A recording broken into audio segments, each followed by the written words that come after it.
at home, Madam. Right, right. We have to ask Mr. COVID when he will be end up. So when we can fly again. Correct. In Pak Irwan, Siang. Pak Andre Hadi also already joined, Pak Irwan. Oh, Pak Andre Hari, welcome Pak Andre. Pak Andre Ambassador. Hadi. Pak Hello, Irwan. Pak Iwan. Well, thank you very much, Pak. How are you, Pak? Fine, thank you, Pak Excellency. So congratulations. I think you're officially already our ambassador, new ambassador in the Kingdom of Belgium, ya Pak? Yeah, inshallah, Pak. I just received the agreement from the I heard that. Belgium and EU on waiting for the Luxembourg, Pak. So maybe Oh, I see. Okay. by inshallah by this week or next week I see. there will be inauguration by the president, Pak. Inshallah. Okay, inshallah. Okay, thank you. Inshallah. But we can already say to you that we are your excellency. Yeah. Thank you, terima kasih, Pak. Still designated ambassador, Pak. Thank you, Pak, untuk joining, Pak, and appreciate if you can say some word at the closing, Pak. Terima kasih, Pak. I will do, Pak. Terima kasih. Thank you. It's an honor for me, Pak. Terima kasih. Thank you, Pak. Pak Johan is our moderator, and Pak Johan with myself, we just established the Benelux Indonesia Association, based in Brussels. So, yeah, to promote the trade and investment of Benelux toward Indonesia, Pak. Oke, terima kasih. Terima kasih. Selamat siang, Pak Johan. How are you, Pak? Fine. How are you, Pak Andi? Good, Pak. Terima kasih. The second time we meet virtually. Yes. I do hope in the near future we are going to meet, Pak. Having coffee together, Pak. In Yes. Yeah. Coffee, not coffee. Huh? Terima kasih. We had a good meeting with Pak Sulaiman and Ibu Sasi and Ibu Nina 2 days ago to prepare for this webinar. And, Okay, that's great. So you were in our embassy, Pak, meeting in embassy, or? Yeah. We like to we keep the distance, but face to face. With the strict protocol COVID, ya, Pak, ya? Yeah. Very. Terima kasih. But they're all looking forward to see you soon and further on with our guidance, Pak. Terima kasih, Pak Johan. Looking forward to see you, also, Pak Johan. Pa, I'm sorry to interrupt you, but we will start the event in 1 minute. So if it's okay, then I will talk to our audience to greet our audience first. Is that okay? Hi, Tina. Very quickly. Okay, please. Okay. So, ladies and gentlemen, good afternoon from Indonesia, and good morning to our panelists, speakers, and guests in Belgium. Thank you very much for joining today's event. This is to inform you that we will start the event in 1 minute. Thank you. Baru mau Thank you.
Indonesia-Belgium Virtual Business and Investment Dialogue on Port Development, presented by Indonesian Chamber of Commerce and Industry in cooperation with Benelux Indonesia Association and the Embassy of Indonesia for Belgium and EU. I would like to express my highest gratitude to our distinguished guests and speakers for your time to attend this event. My name is Indita from Kadin Indonesia Business Service Desk as the master ceremony of today's event. Before we start, I would like to suggest to our guests to mute the audio so that we can hear our speakers better. Thank you very much. So now, I would like to tell you a little introduction about this event before we start. Belgium is one of Indonesia's most prominent partners of trade and investment in Europe. Indonesia's favorable natural condition is a convincing reason to become a new global transshipment hub, especially since Indonesia has more than 2,000 of ports and terminals. In Belgium, ports present an essential role as a part of its supply chain and serve as an economic driving force. Especially Antwerp's port is home to the most extensive integrated chemical clusters in Europe, which also contributes to 4.8% of Belgium's GDP. The Antwerp port is now focusing on digital mobility transformation, energy transition, innovative sustainability, naval transport sector, and many more.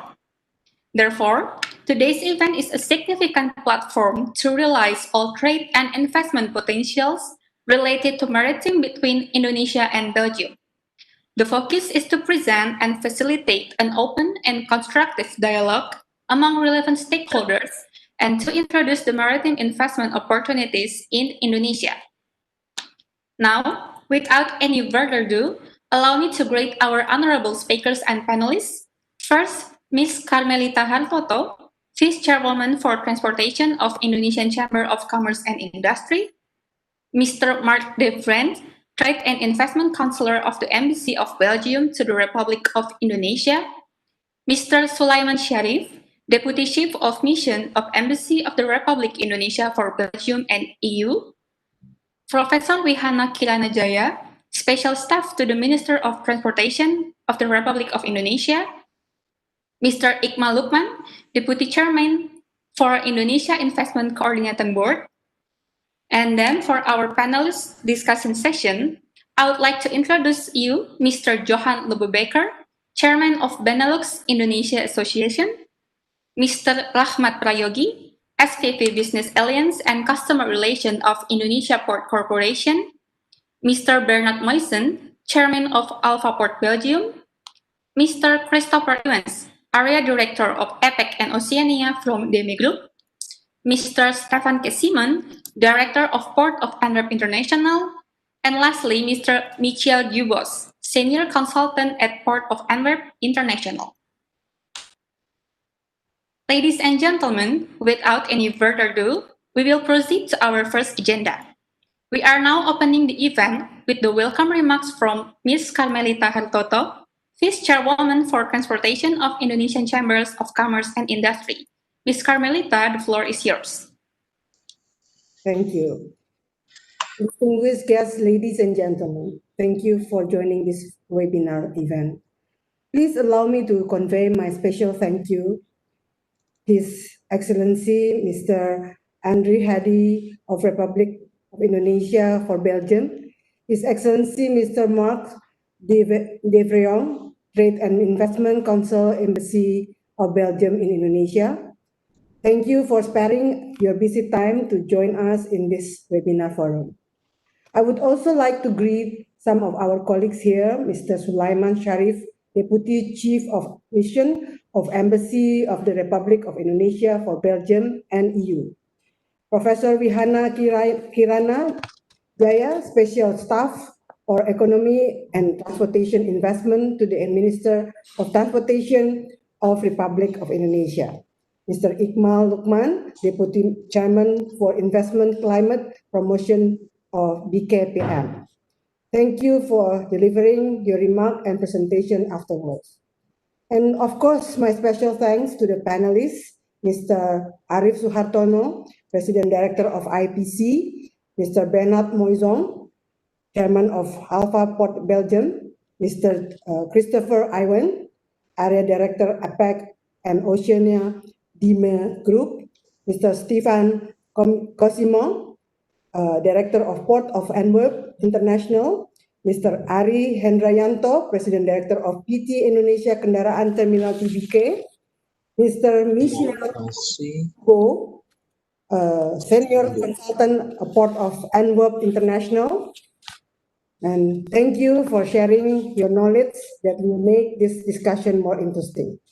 And last but not least, Mr. Joan Luke Baker, Chairman of Benelux Indonesia Association, Mr. Irwan, my good friend, Indonesian Chamber of Commerce, Industry Committee Bilateral for Netherlands, Belgium, and Luxembourg, Pak Budi Halim, my Secretary General of Indonesian National Ship Owners Association. Thank you for guiding us in the future dialogue. Trust everything is fine with everybody, and most importantly, I hope we are all in a good health, even though we are still adjusting our life because of the COVID-19 pandemic. This is also the reason why we can only meet on the screen for this occasion. Ladies and gentlemen, Belgium has its own place in the heart of Indonesian society. Being one among the first European country that recognized Indonesia 75 years ago. Belgium and Indonesia have long history relationship with almost 71 years in trade and business partnership. This is a manifestation of a very positive signal that cooperation between the two countries can be intensified through discussion forum like what we are having today. Belgium is become one of the European countries that take part of a big role in Indonesian trade and investment. The trade value between the two countries have reached 107 billion US dollar last year. Indonesian export to Belgium amounted to 1 billion US dollar, while Indonesian import from Belgium amounted 633.5 million in 2019. This shows that the trade balance in 2019 experienced a surplus for Indonesia of 442 million US dollars. As for investment, the investment value for Belgium reached to 86.8 million US dollars for 195 projects in 2019.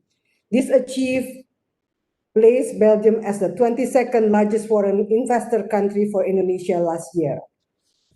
The seriousness of strengthening the cooperation between Indonesia and Belgium was also seen when the two countries visited each other in 2016. Belgian businessmen have also looked at several large projects in Indonesian port sectors. Certainly, we hope that the cooperation between Indonesia and Belgium can provide benefits for the two countries. Ladies and gentlemen, as we all already knew, the world economy is currently experiencing a state of uncertainty. The COVID-19 pandemic that emerged at the end of the last year has not only caused the health crisis, but also paralyzed the world economy. Both Indonesia and Belgium have faced challenges in handling the COVID-19 pandemic, where the pandemic needs to be handled in a swift and also accurate manner. But I'm convinced that the storm will be over and the season will change. Indonesia and Belgium, together with other countries in the world, will be able to rise again. We hope this is a momentum for us, not only to climb up, but also to emerge as winning countries. We acknowledge the establishing cooperation between countries will be beneficial in facing any economic turmoil. Together with Belgium, Indonesia can jointly develop the maritime industry. Even though the coast of Belgium might not be as long as Indonesia, Belgium has broad maritime experiences and it has been a European business hub for a very long time. Port of Antwerp in Belgium is the largest and busiest port in Europe in terms of cargo capacity after the port of Rotterdam. I can recall that in the era of 1970 to 1980, Antwerp became one of the ports visited by Indonesian ships carrying cargo destined for Western Europe. We recognize that Belgium has also sizable industry in the maritime construction sector, such as reclamation, dredging, port, as well as a maritime consultant. On the other hand, Indonesia is the largest archipelago country in the world. The ports in Indonesia are spread from the westernmost tip of Sabang to the easternmost tip of Merauke. There are at least 636 ports at present. Indonesia has 4 main ports representing each region named Belawan, Tanjung Priok, Tanjung Perak, and Makassar. Indonesia has also established big plan to build 1,321 ports locations and 555 terminals as Indonesian future maritime connectivity. The Indonesian Cabotage Principle has contributed an enormous industry development, including in the port infrastructures. Indonesia is also promoting maritime tourism. Perhaps some of us have heard that 10 new Bali will be developed, in which 8 of them will have a maritime tourism. The Indonesian maritime sectors are definitely improving. For all that, we will need partners who can strengthen the maritime industry to play a more important role in the country's economic development, as well as to become the foundation of the future civilization. I'm convinced that Indonesian maritime potential could be a good opportunity for Belgium. However, it needs to emphasize that choosing a good and reliable partner is the key to be successful in exploring and developing the opportunity. Ladies and gentlemen, in this forum, we both hope that Indonesian maritime potential and Belgium's experience and capability in building and managing the maritime industry can be collaborated to complement each other. Through this discussion forum, I hope that an effective dialogue will be created to map and develop trade and investment cooperation between the two countries in developing maritime and port potentials. In addition, we all hope that new and brilliant ideas will grow as such that we can share for the advantage of the Indonesian and Belgian maritime industry. Thank you for participating in this forum. Have a nice day and fruitful discussion. Thank you. Thank you, Mrs. Carmelita, for the warm and wonderful remarks. Our next agenda is remark from Mr. Iqmal Lukman, Deputy Chairman of Indonesia Investment Coordinating Board. Please, Mr. Iqmal, the time is yours.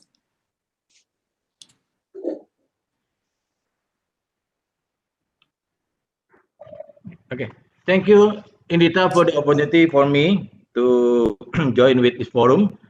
I see here the Ambassador Andri Hadi here, the Honorable, the Excellency Andri Hadi, and Mr. Sulaiman Sarif, Deputy Chief of Mission of Indonesia Embassy in Belgium, Ibu Carmelita Hartoto, Professor Wihana Kirana Jaya, and also Mr. Johan Luc Becker, Chairman of the Benelux Indonesia Association. Distinguished speaker and panelists, ladies and gentlemen, I'm thankful and happy to be invited to participate in this dialogue. Indonesia and Belgium have developed a fruitful relationship and has been strengthened by the visit of both leaders in 2016, which resulted in a mutual agreement to increase further the number of investment and trading for both countries. Distinguished guests, ladies and gentlemen, as we all know, currently we are facing the challenging time. We have ongoing COVID-19 outbreak across the nation, riots and conflict in certain parts of the world, Brexit and US-China trade war. All business sectors such as trade, tourism, transportation, manufacturing and industry are hit and facing major disruption. Let me share with you about the Indonesian economic growth and strategy. The condition led global economic growth to slow down and of course also affected Indonesia. The economic performance for the second quarter of 2020 has shown a down slope, where most of the leading countries have a 2-digit minus growth. This is also followed by a decline in global FDI realization. Indonesia GDP declined in a single digit, minus 5.32, and in the second quarter of 2020 compared to the same period last year. Distinguished guests, I would like to share with you about the investment performance in Indonesia. Investment realization for the second quarter of 2020 was slowing down as much as 4.3% compared to the same period in 2019. However, investment realization until the period has contributed around 49.3% of the target of 2020, which was just adjusted to 817.2 trillion rupiah and successfully absorbed around 556,000 Indonesian workers. In the period of 2015-2020, as you see in the screen, Belgium ranked 22nd as a FDI contributor for with the investment value around 626.7 million US dollar and nearly 800 projects in Indonesia. For the first semester of 2020, Belgium has realized more than 15 million US dollar and 66 companies has been established. Most of the investment is located in Sumatra for more than 60%. It supports the government program to drive the investment beyond Java. It realized its investment mostly in food crops, plantation, and animal husbandry sector by 57% from total investment within the period.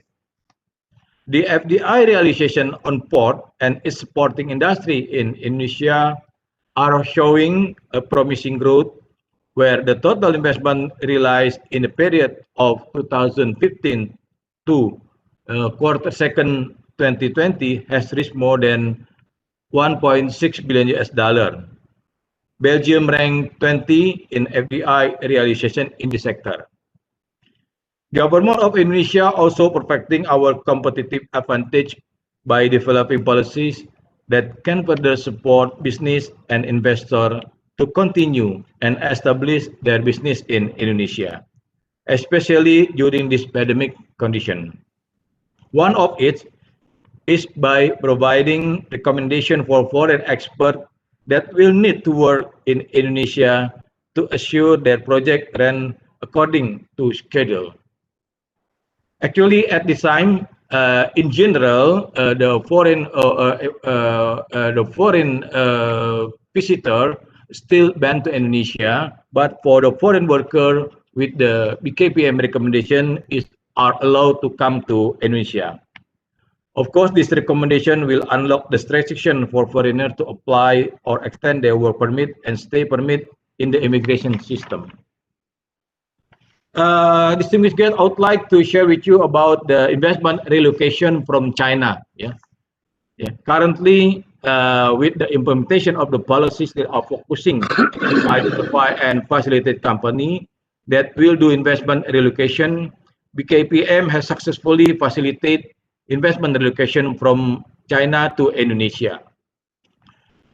2 years ago, we had bad experience at the time where 33 foreign company relocate from China to out of the China due to the trade war between US and China. From the 33, no company coming to Indonesia. All of them mostly come to the Vietnam, and the rest come to Thailand, Malaysia, and Philippines. So, but in this year we are fortunately we have much more company here, and then as you may know, then I would like to share with you that there are right now 7 companies that already decide to invest in Indonesia, then now still in instruction.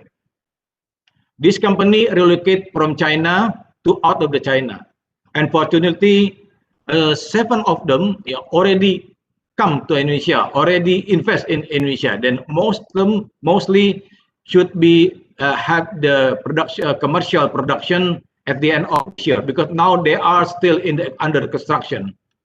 And then we also have more company, 17 number of the company, 17 companies that want to relocate, not that one, that already decide to relocate from China to Indonesia, yeah, with the investment value around 37 billion US dollar, with the labor extraction around 100,000. So this company relocate their factory from China to Indonesia, yeah, due to first because of the trade war between US and China, and also due to the COVID pandemic. 2 years ago, the motivation because of the US trade war, but now because of the trade war and also the pandemic condition. And then we also have 119 company that we have already identified. We got this data from the international institution, from the Indonesian embassy, from all the chamber of commerce in Indonesia, yeah, foreign chamber of commerce in Indonesia, and also get from the media. And then we have already contact them, and then we are now still in the process to, sorry, I need to drink, sorry. Still in the process to convince them to come to Indonesia. So I would like to show you, to share with you, today, in this year, we have already attract 7 company that relocate from China to Indonesia. Yeah. So this is very, make us proud, because the company come to Indonesia right now. Yeah. So we already got the 143 company totally. Yeah. Mostly coming from USA, Taiwan, South Korea, Japan, and Hong Kong. No one coming from the European. So that's why I think this is very good forum for us to attract maybe some of you, the European company have their brands in Japan, in China, and then they want to relocate out of the China. So I'm very eager to attract them. Yeah, just bring their technology, just bring their capital, and then we will arrange all the license they need. Yeah, then we have done for it. Yeah, we have done for it. Yeah, you know, 1 month ago, one of the company from Taiwan already construction. They moved from China to Indonesia, and then already construction. They produce it with the high technology. They produce the speaker, maybe for the Bluetooth, like you use today. Yeah, the Bluetooth, the speaker, they produce and they export to US. Yeah, and also the European. Mostly the company that already relocate to Indonesia is the almost all 100 export oriented, not take the advantage of the Indonesian market, but they the export oriented. So that is about the investment relocation. And then I would like to maybe some of you ask me, yeah, when I have meeting with the Australian company, yeah, 2 days ago, yeah, not yesterday, they were very surprised, because they think it's impossible for the company to relocate their factory from the China with the pandemic condition. But in Indonesia, we have done it. Yeah, we have done it. This is the real, not just the information, but we have done like this. So one of the reason why, first, because we announced launched the presidential instruction number 7 2019. Yeah, where with this with the president instruction, this instruction asks all the ministry and institution to delegate their authority in terms of the business licensing and incentive to BKPM. It means that if you invest in Indonesia now, you don't need to go around all the ministry in Jakarta. Yeah, just coming to our office in BKPM with the online submission OSS, you can get your business licensing, and then you can find information about how to invest in Indonesia, and then you can get the solution if you have the problem with when you are realizing your investment in Indonesia. Also, I would like to share with you about the omnibus law. As we all know, currently we are waiting for the omnibus law to be approved by Parliament, and I can share with you that the President has set the target for the approval of the law will be on October 2020. Yeah, I'm here, one of the chairman, not the chairman, the head from the BKPM in terms of the omnibus law in the Parliament. So in the nearest future, we will have omnibus law that aim to eliminate overlap law and regulation and provide more certainty for investor. Yeah. So I think that is the very important information that we want to share with you about the latest regulation that we already done, especially in terms of the how to invite to attract the investment allocation from China up to out of the China. Thank you. Thank you, Mr. Ikmal, for the excellent presentation. So our next agenda will be a remark presented by Mr. Mark de Vrient, Trade and Investment Counselor of the Embassy of Belgium to the Republic of Indonesia. Please allow me to invite you to stage, Mr. Mark. Hello, good morning for the participants in Belgium. Good afternoon here in Indonesia.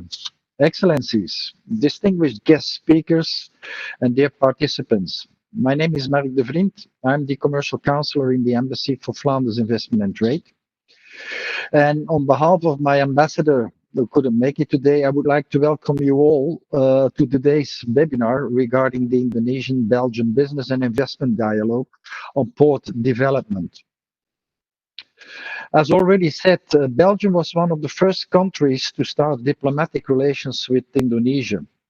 These relations started beginning in 1947 with the Belgian involvement in the Commission of the Three Nations, together with Australia and the United States, that for resolving the Indonesia-Dutch disputes regarding Indonesian sovereignty. Subsequently, Belgium was amongst the first European nations that recognized Indonesia in 1949. So, for more than 70 years already, both countries continue to develop a vibrant and fruitful bilateral relationship. And if we look at the bilateral trade of the last 20 years, we see a steady but steady slope of increase of the trade between both countries. According to my statistics, last year, Belgium exported roughly 560 million euro of goods to Indonesia. Most important products are chemicals and pharmaceuticals, which present roughly 23% of the bulk. The rest were machinery, equipment, mineral products, and plastics and animal products. The Belgian imports from Indonesia stood at 1.4 billion euro. So you see that there's a kind of imbalance in the trade in advantage of Indonesia. The major Indonesian export commodities are footwear, almost 40%, textiles, plastics, chemicals, and pharmaceuticals. Besides that, Belgium also imports from Indonesia wood products, rubber, coffee, palm oil, shrimp, and cocoa. If we specifically look at the services sector, we see that Belgium exports roughly 83 million euro, and that's mainly in transport and financial services and communication. Indonesia, by its side, exported roughly 54 million, mainly in travel, which represents 52% of the total. But if you look at the global export of Belgian services, we talk about more than 108 billion euro. And Indonesian export, 28 billion. So it's clear that in the services sector, a lot of more bilateral efforts can be made. And like we are now talking about shipping and imports, I think the transport sector is one of the targets that we can expand a lot. You see, in Belgium, we have 4 seaports, and you can actually consider them as engines, as part of the engines of our economy, because they play a very important role in the supply chain. They contribute a very important role, not only in the overall economy of a country, but also as a service, employment, additional industry, not only at the port, but in the hinterland. And that hinterland, in our case, stretches way beyond the Belgian borders. On the other side, you have Indonesia as an archipelago. Its location in the region, its abundance of natural resources and commodities, its manufacturing capacities.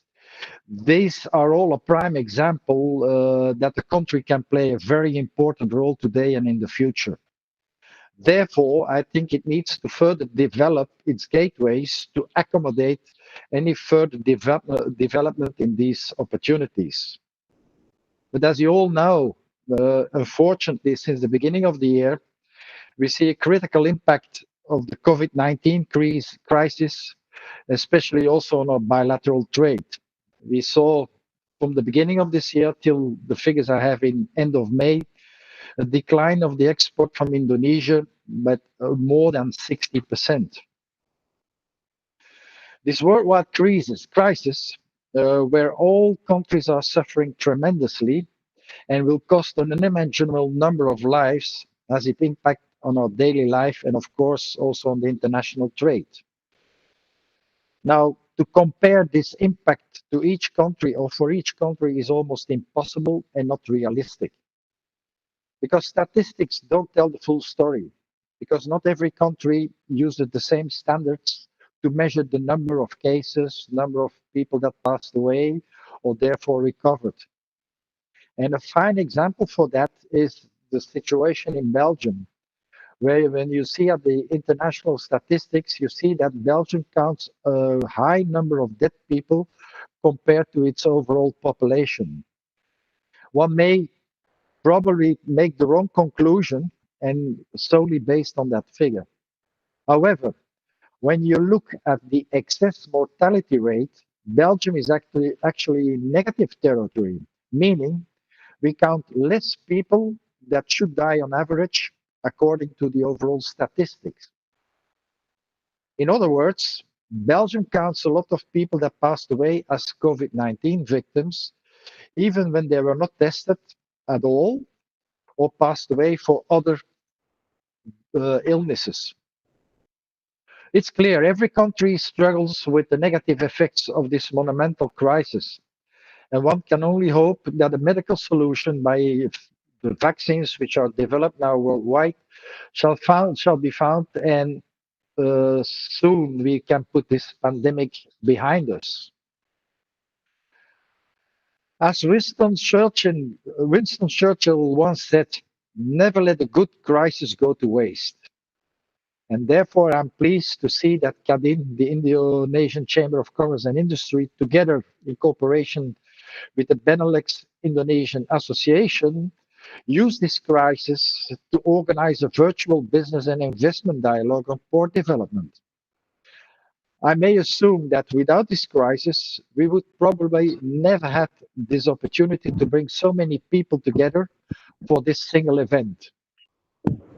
Thank you for that and organizing this event.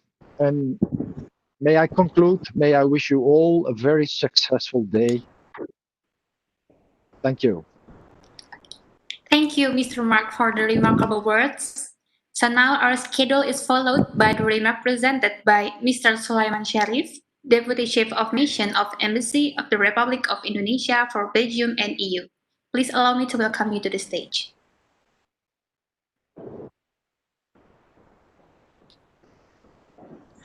His Excellency Ambassador Bapak Andre Hadi, Ibu Carmelita Hartoto, Pak Iqmal, Profesor Wihana, kemudian Pak Irwan Hapsyah, Mr. Mark Devries, Mr. Stefan Kasimo, Pak Johan Lubebakar, all distinguished panel and participants.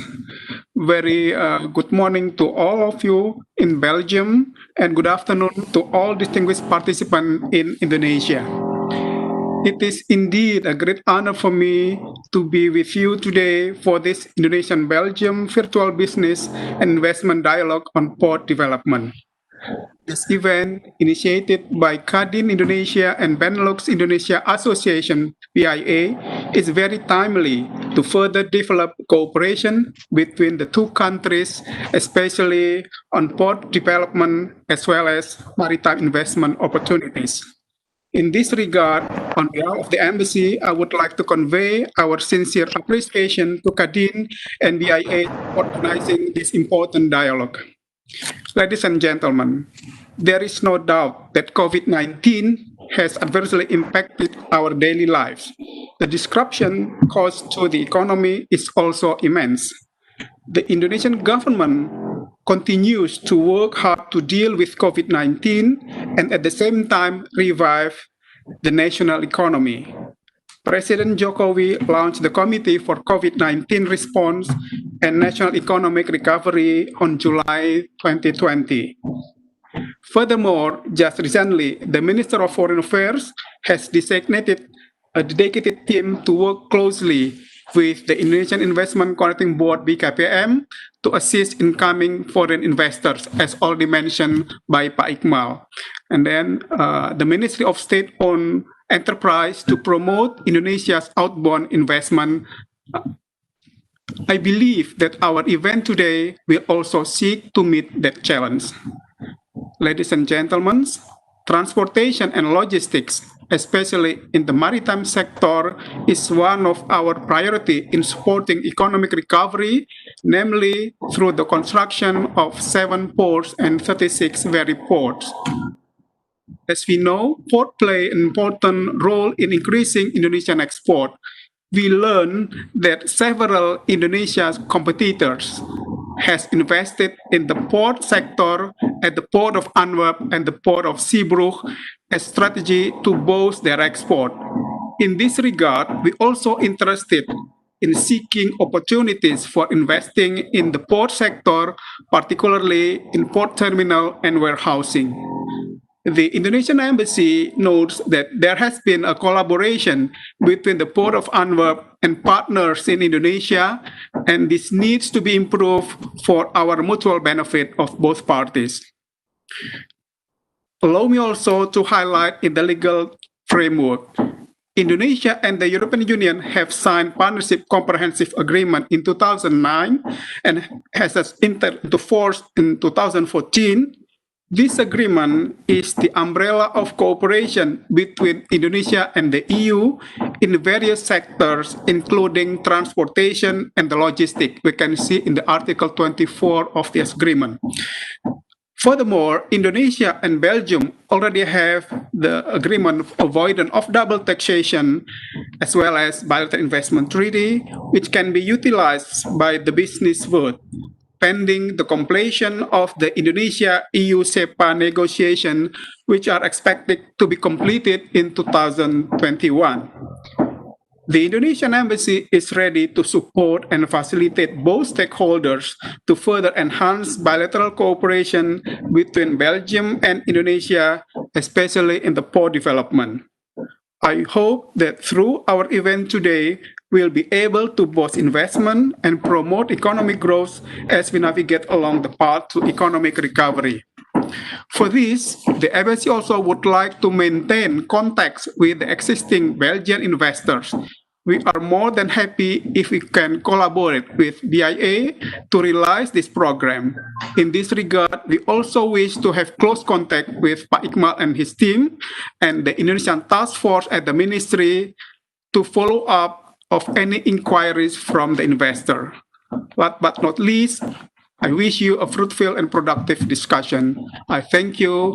Assalamualaikum warahmatullahi wabarakatuh. Thank you, Mr. Sulaiman, for the excellent remarks.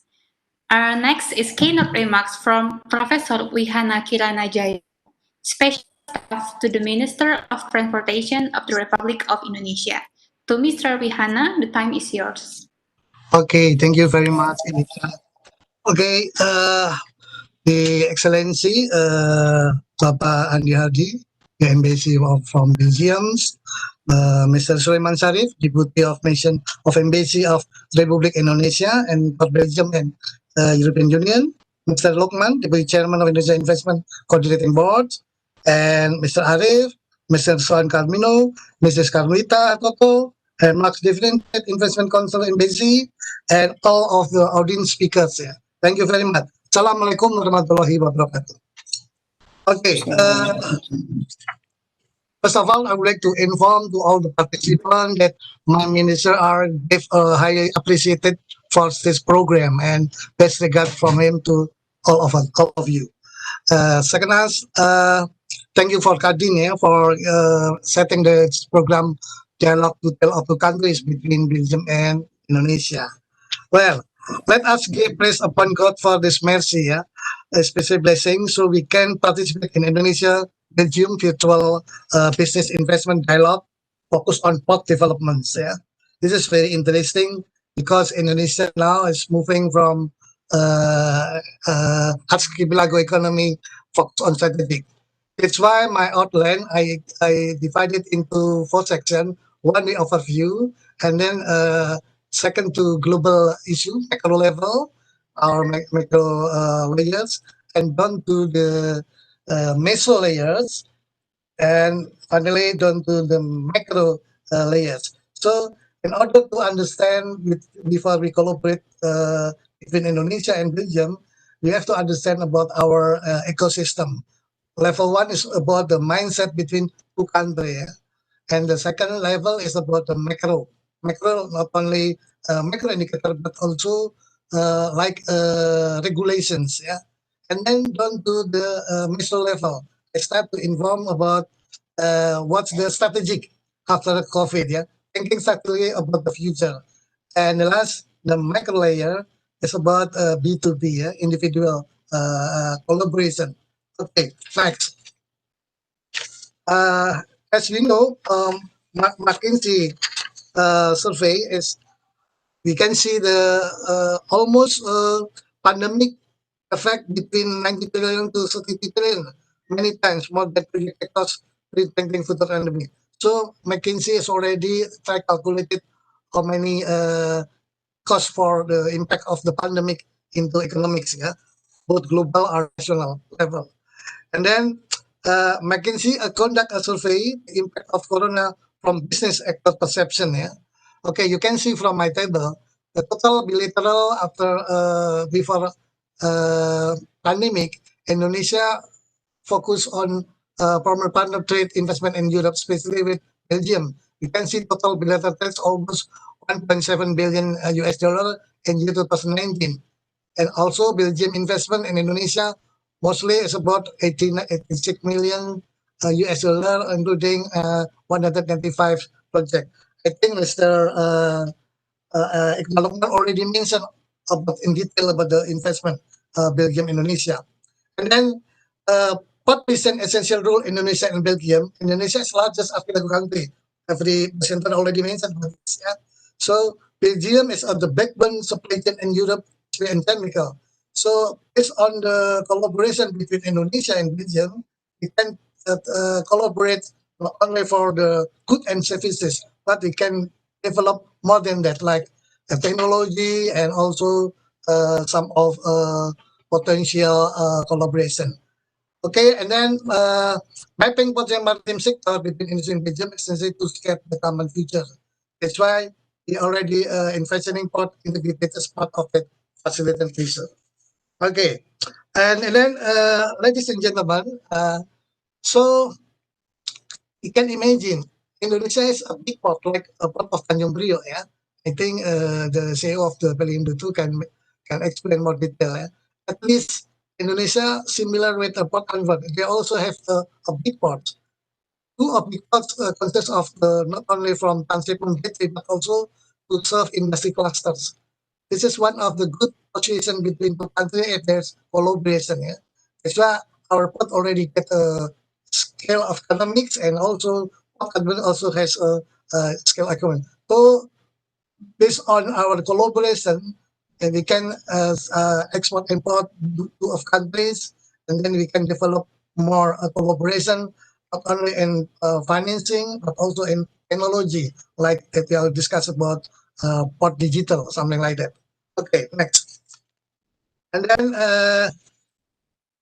next, during pandemic, especially the previous presentation already mentioned about the impact of Corona, reform from economy of scale.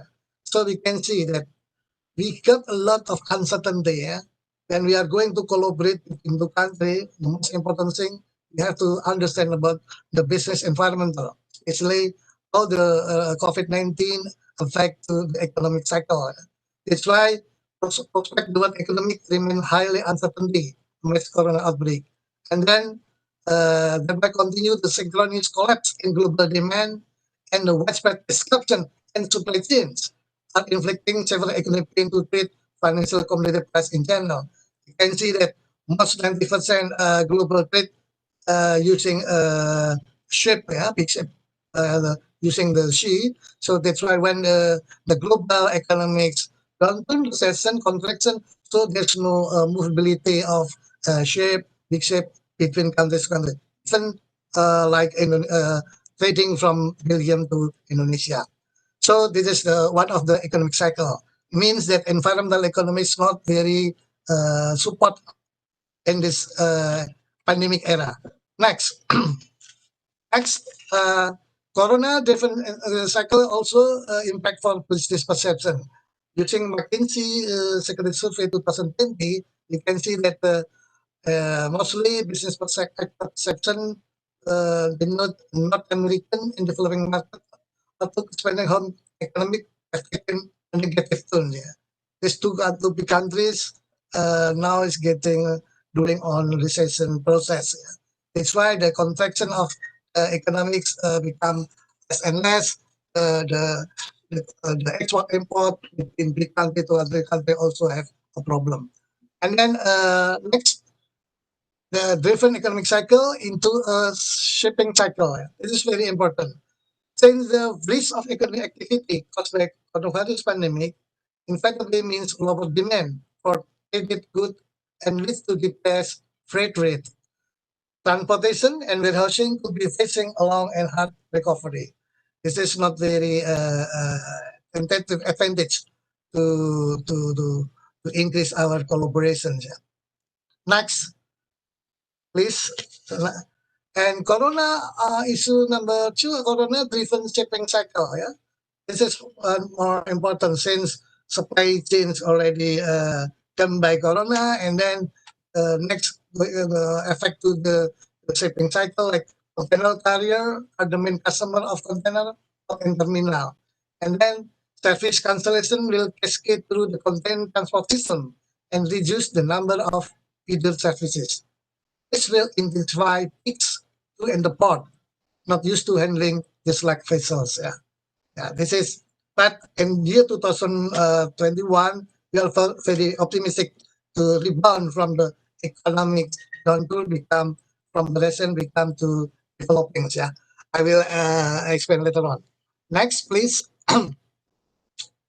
And in miso level, yeah, after we understand about the global issue, we already have volatility, uncertainty, complexity, and ambiguity. We call it VUCA pandemics, yeah, because of pandemic.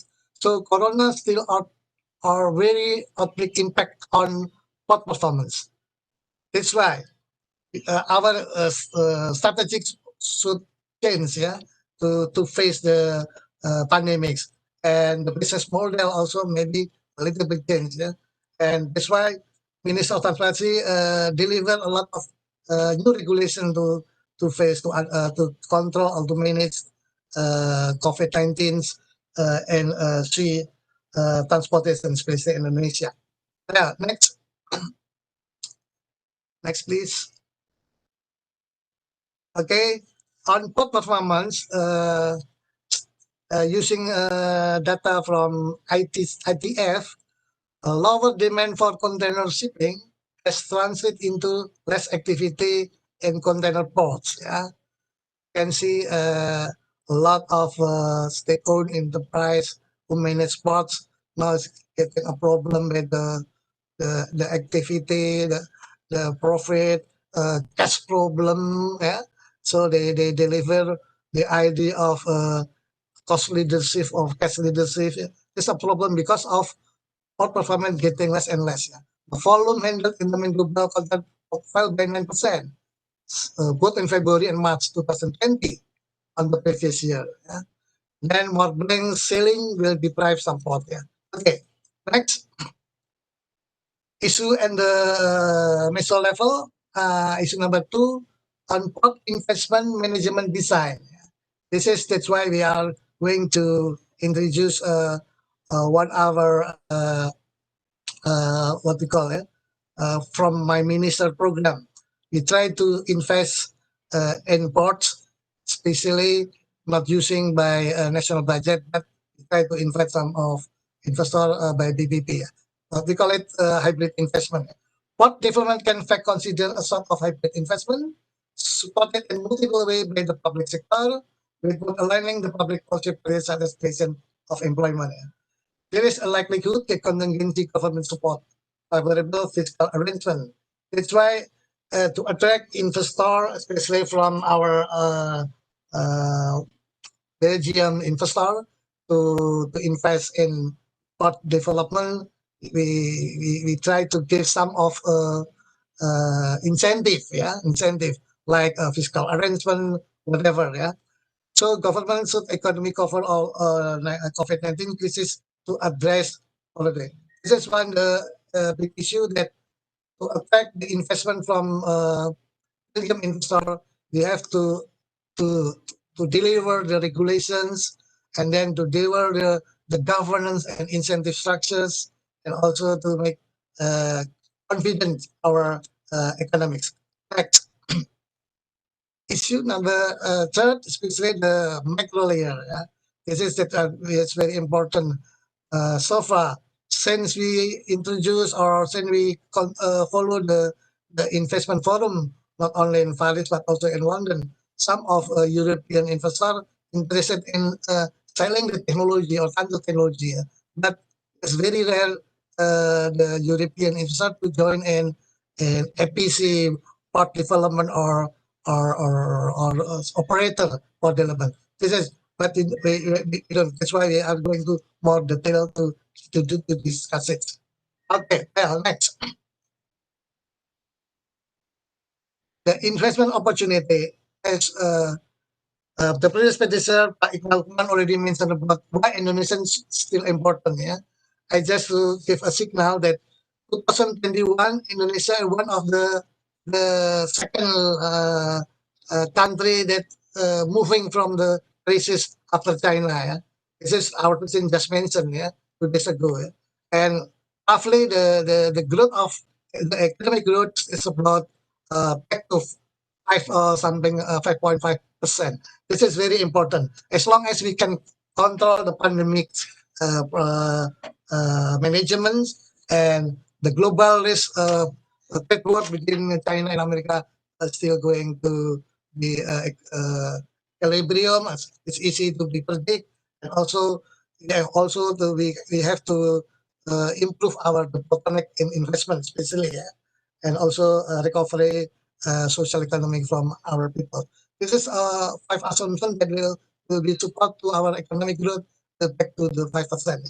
So Indonesia is the third economic world largest by 2025, and third Indonesia and the fourth most populous country in the world, big size, good for the markets.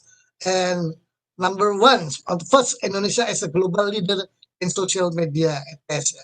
That's why if some investor from Belgium bring the technology, like part technology, what I were talking about digital solution, and what is very important for us. Okay, next.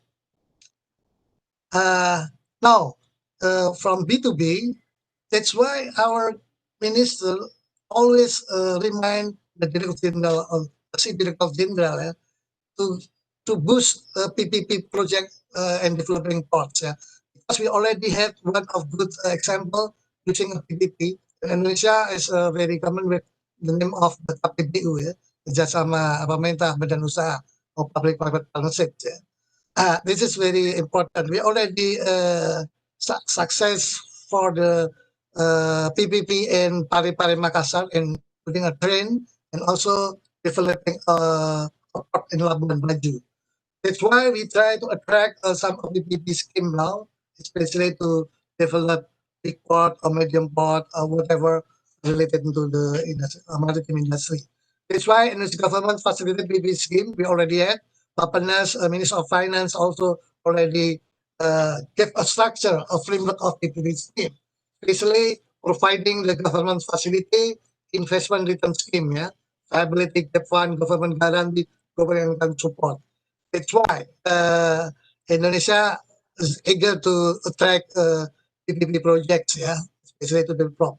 This is a lot of scheme providing by Minister of Transportation and Bapenas Planning Agency. Okay, next. Next.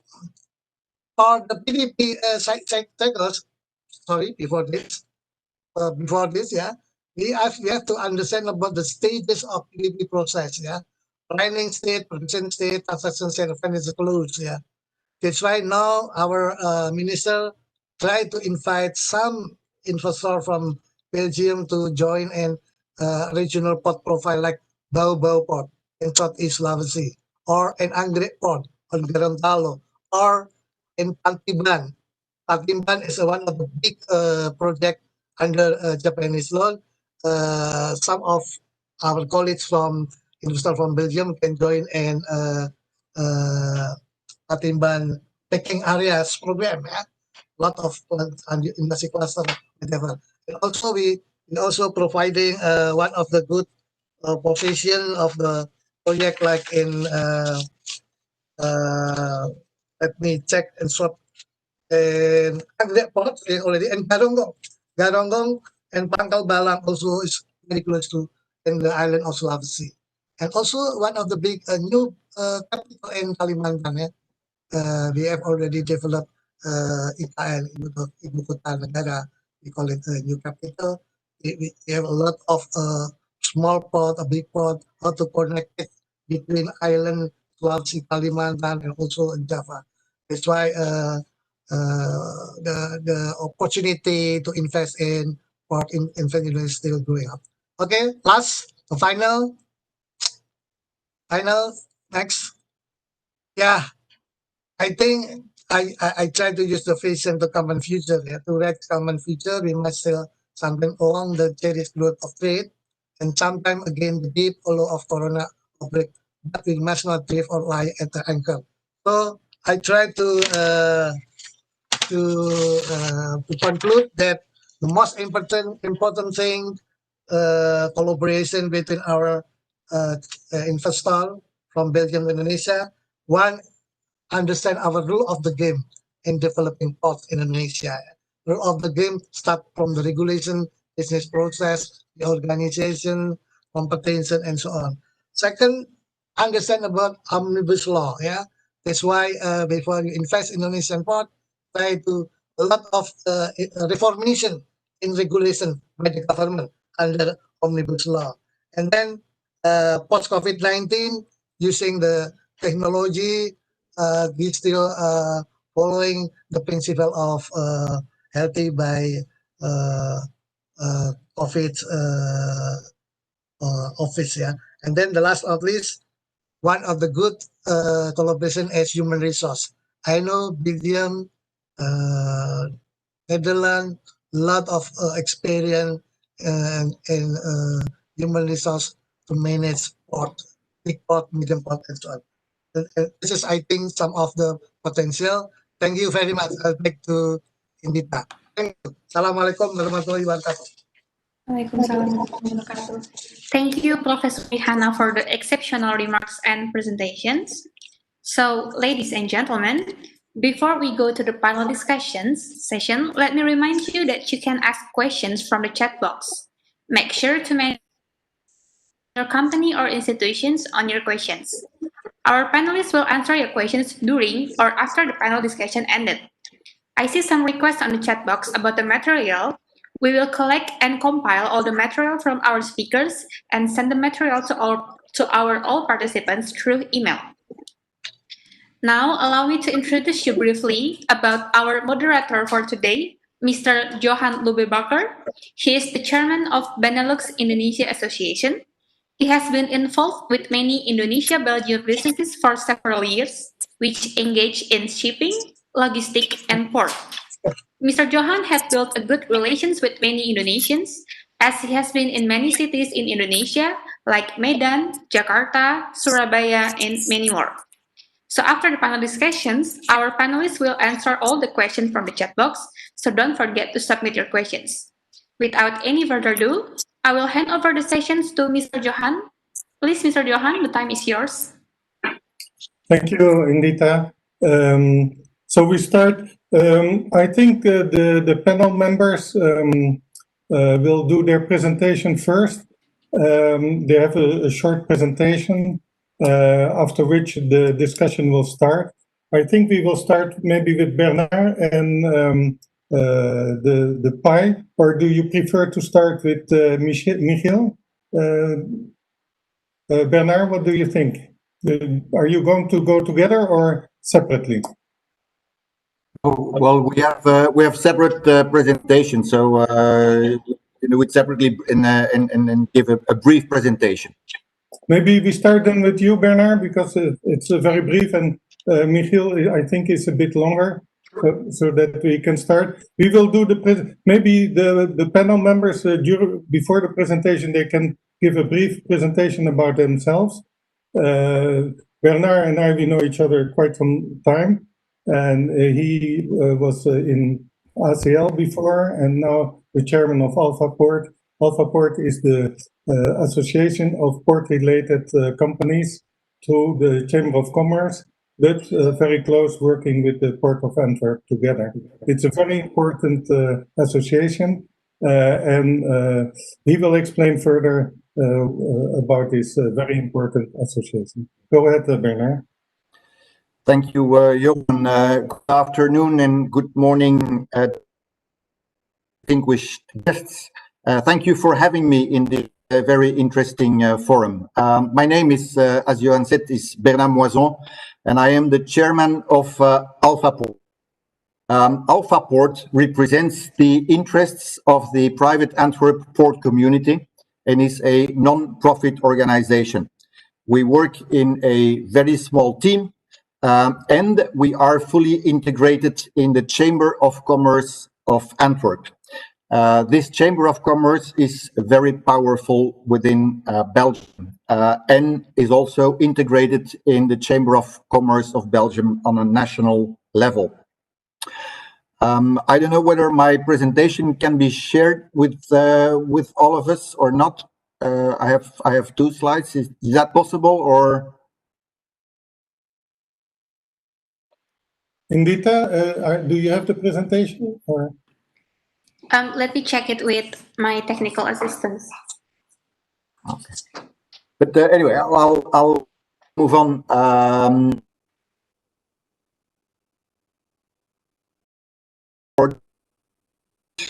The 5 main professions in the private port community, Antwerp, and those 5 professions are all part of a association. A very important part is that those 5 associations are equal shareholder of Alpha Port, which creates a level playing field. The 5 different professions and as a consequence associations that form Alpha Port are the shipping agents, are the forwarders, the terminal operators, the cargo handlers, and the Belgian ship owners. So that is the five different associations together. They form the five different main professions in Antwerp, and they cover over 95% of all traffic moving in or out of the port of Antwerp. I'm sorry, Mr. Bernard, to interrupt.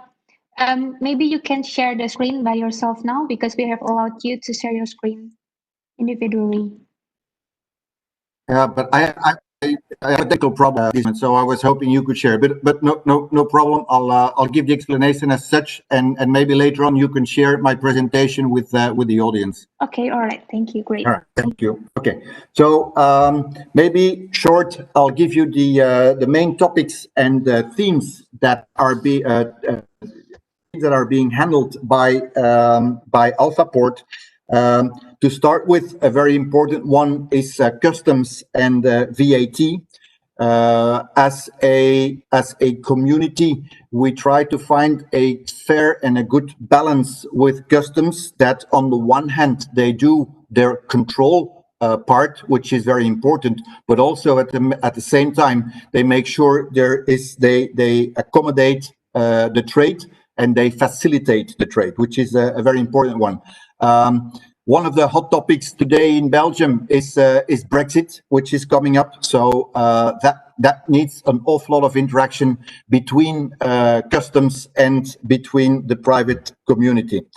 Also, another topic which is important is the authorized economic operator status.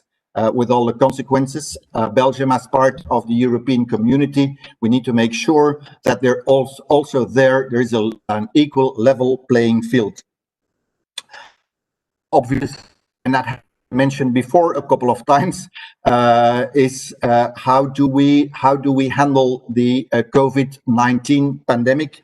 And that requires a very close cooperation between all the private actors and the port authorities. And I have to say that we have been very successful in doing so.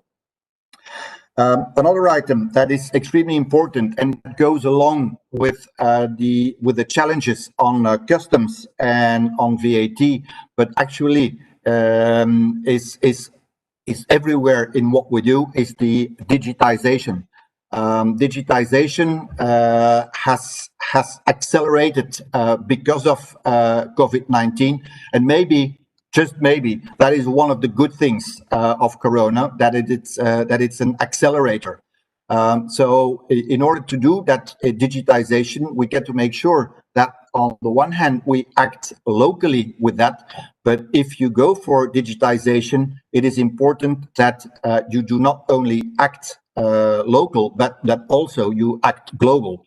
So as long as you have a digital product, it will remain a local initiative unless you go for an international expansion.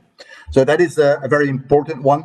And then obviously, when it comes to the port as such, there is the infrastructure is extremely important. And when I talk about infrastructure, I do not only mean the port infrastructure, which is obviously extremely important, but also the road infrastructure, the inland navigation infrastructure, and rail as well. Next to that, obviously, with a growing port, you need to make sure that your labor force can follow. With an expansion that we have seen over the last decades in Antwerp, we get to make sure that we find the proper workforce to cope with the challenges. Another thing for the port of Antwerp, as you may know, obviously is a river port with an awful lot of advantages, but also quite challenges. We get to make sure that the nautical chain works as a very oiled machine, and that requires once again a close cooperation between the port authorities and all the nautical actors. And then last but not least is the sustainability, which has become over the last decade a very important issue. You can expand as much as you want, but again, you have to make sure that it goes hand in hand with environment and with the people living in the country or in the neighborhood.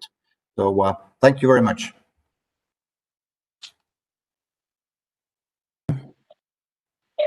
Very good, Bernard. Thank you very much. Very impressive and exactly what I was hoping for. Alpha Port as a community is very important and gives a good picture for Indonesian port authorities and port players that how important it is that the companies and the port authorities work closely together, and that it makes the brand of a port worthwhile. I think now the word is to Michiel Dubois. Maybe he can introduce himself a little bit, as I don't know him as well as Bernard, but he is a very young expert already, working for the Port of Antwerp International and very active in the region. He's responsible for the full region of Southeast Asia. And we have been talking a lot and had very interesting thoughts, which I think are very worthwhile for these discussions. Go ahead, Michiel. Thank you for the introduction, Johan. Can you all see our screen? Our presentation? Yes, we can see the presentation. Yes, go ahead, Michiel. Right, so my name is Michiel Dubois from Port of Antwerp International. As Johan said, I am active in the Southeast Asia region with a strong focus on Indonesia, as it is a very important market and it's also a very important trade partner for our country, Belgium, and our port. And I will now hand over to my colleague and director, Stefan Cassimon, who will give a presentation about our port and company. Dear Excellencies, distinguished participants of this webinar in Indonesia and in Belgium, thank you to invite us to this platform so that we can present our activities and how we withstand the COVID-19 pandemic. Effectively, Michiel and me, we are both members of Port of Antwerp International, one of the companies of the Port Authority of Antwerp. First of all, Port of Antwerp. The trade between Indonesia and Belgium was already enlightened by the previous speakers, but let's have a look to the tonnage we handled together between Indonesia and the Port of Antwerp.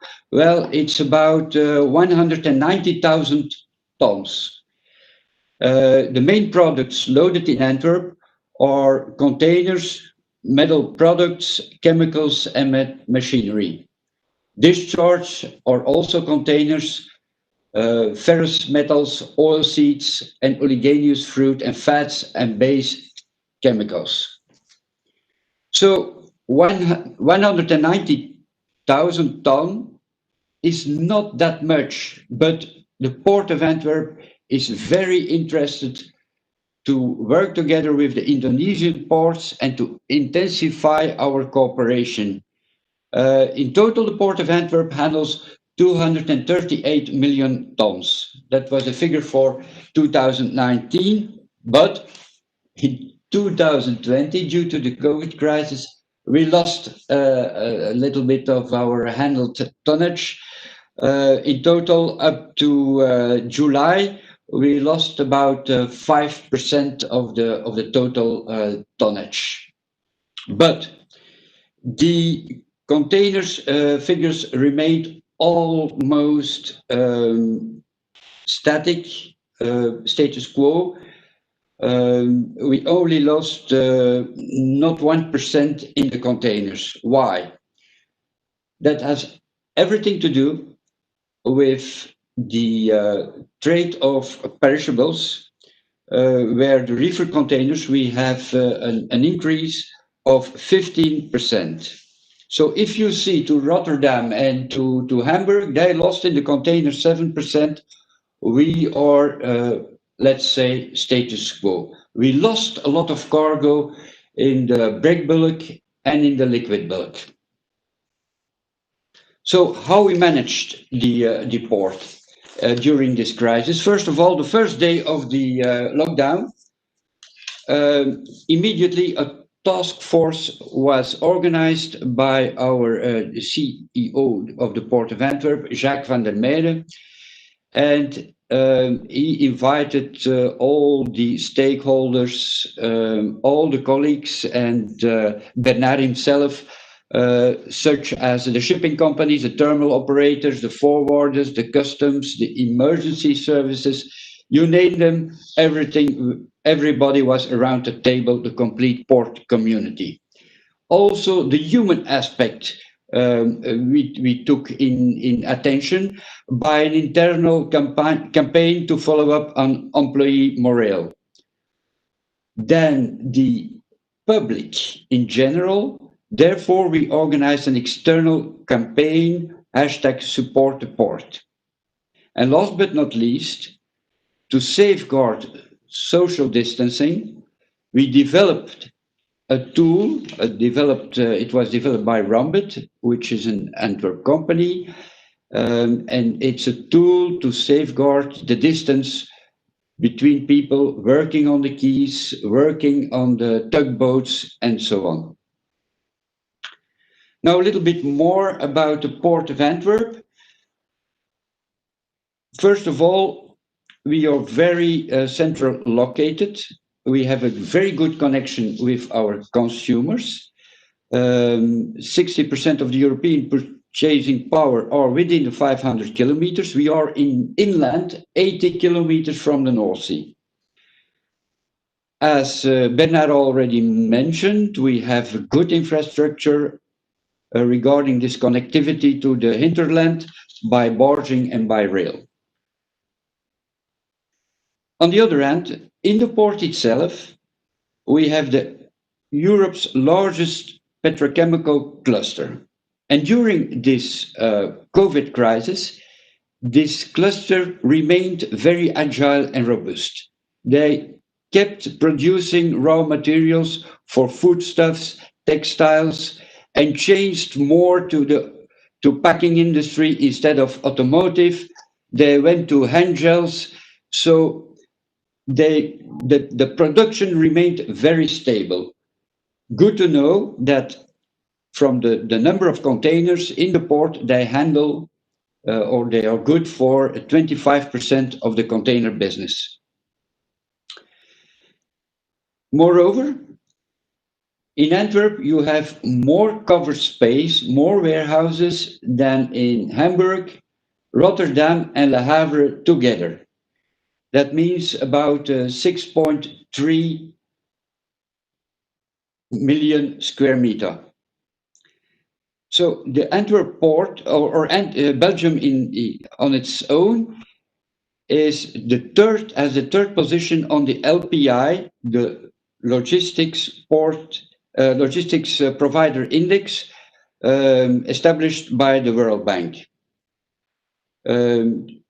Germany is on the first place, Sweden on the second, and then we go with small little Belgium, and afterwards we have Austria, Japan, the Netherlands, and Singapore. Our port is export driven, and we are a community builder with strong focus on innovation and sustainability. Now, speaking about sustainability, it's in our DNA.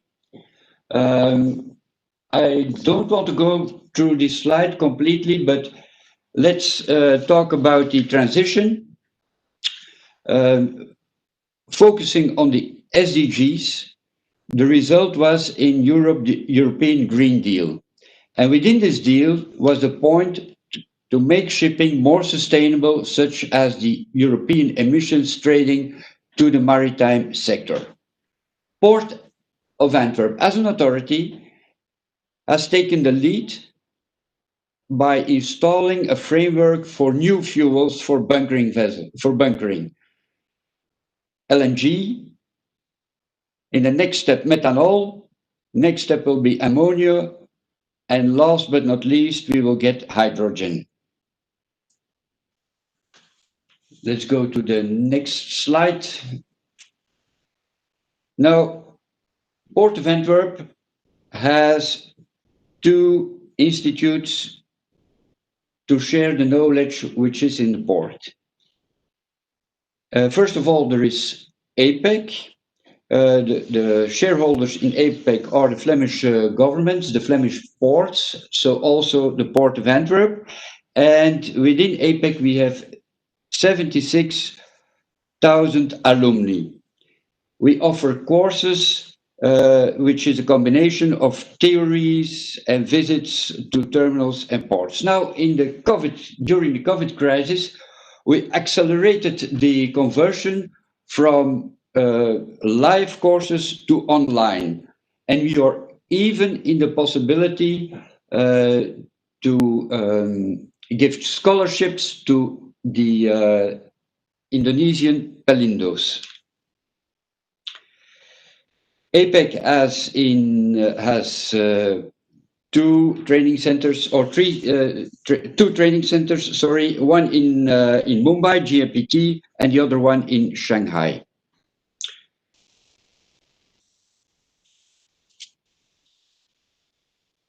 The second company sharing knowledge of the port is Port of Antwerp International, which is the consultancy branch, consultancy in port management, port performance, logistics, terminal operations, and the commercial development of a port. We go even further, and we manage also ports if necessary. One of these examples is the Port of Cotonou in Benin.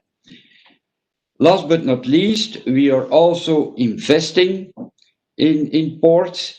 For instance, in Duqm in the Middle East, Oman, and in Porto da Açu, nearby Rio de Janeiro in Brazil. So we are convinced that ports are very, very important drivers for the economy to facilitate the trade. The more they are, the more efficient they are, the more they contribute to the country, its industry, and its consumers. Ladies and gentlemen, thank you for giving us the opportunity on this forum, and wish you a good withstand in this crisis. Thank you. Thank you very much, Stefan. It was very good. And indeed, Port of Antwerp International PI is a very interesting company that can be of great help for Indonesia developments and also to develop the trade. The 190,000 tons trade with Indonesia is very little, but I assume a lot is still going to via transit ports like Singapore or Tanjung Pelepas and other ports. So I think it's one of the things I would like to hope that we can achieve, that the Port of Antwerp, through PI and through Alpha Port together, can give some guidance to the Indonesian port how to be acting in a competitive atmosphere. As we see that, for instance, Hyundai Merchant Marine just is doing a big investment together with PSA to make Singapore very attractive. I think in Indonesia, we have to fight to become more competitive in the region. And I hope that Antwerp can be of help in guidance. APEC itself, I know since I was a little kid that the CCOM and Pelindo people are coming. So I don't know, out of the 67,000 alumni, I think there are maybe more than 1,000 alumni from Indonesia. Because in my time in Indonesia, every time I meet some Pelindo directors or managers, they know Antwerp and they know APEC, and they were very pleased with the training they got. I think this is from the port authorities. I'm not sure in detail now. Is it supposed to be Demi to do the presentation, or was it some other? Yes, but I think we have Mr. Rahmat Prayogi here. Maybe Yes. Mr. Rahmat Prayogi can share his presentation first, or share his. Yes, up to you. You make the program. Go ahead. Yes. So if Mr. Rahmat Soyegi is there, can you hear me? And Yes. yeah, welcome, Pak. Yeah. Please Yes, share welcome. your interest on this forum, Pak. Orang nge-share-nya? PowerPoint? I'm sorry, I still share presentation. Yes, Pak. It's now it's showing now. Okay. It's shooting. Yeah. Yes. You can see. Pak Okay. Rahmat, pelindung dua, Okay. Thank you. Firstly, I need an apologize because my CEO, Pak Arif Soehartono, cannot join with this discussion. So my name is Rahmat Prayogi. I am as a business alliance in the Indonesia Port Corporation. I want to tell you something about the product in IPC. That firstly, this is we know that recently we have the impact of COVID-19 of pandemics. It is a very hard condition, very heavy condition to operate the terminal in the recent days. The growth of economy down minus 0.3, and I hope that in the next year we can rebound to the growth of economic. In IPC data per June 2020, the container in the million tons is reduced to 5.9 when compare June to 2020 compared with the previous year. As well as with the non-container, it's reduced around 11.8%, and ship call in the GT reduced 13.9%, and the passenger 280%. It's very tough to operate the terminal in the recent day, but I understand that we have to see the opportunity behind this condition. In the future, we can see the China supply chain thing. That's Pak Iqbal Lukman said before that there is this COVID pandemic caused the investor and industry owner to assess China's visibility as an investment destination, especially manufacturer considered to Southern Asia region as an investment destination. That is the opportunity for us to grab the throughput. And there is the next is the digitalization.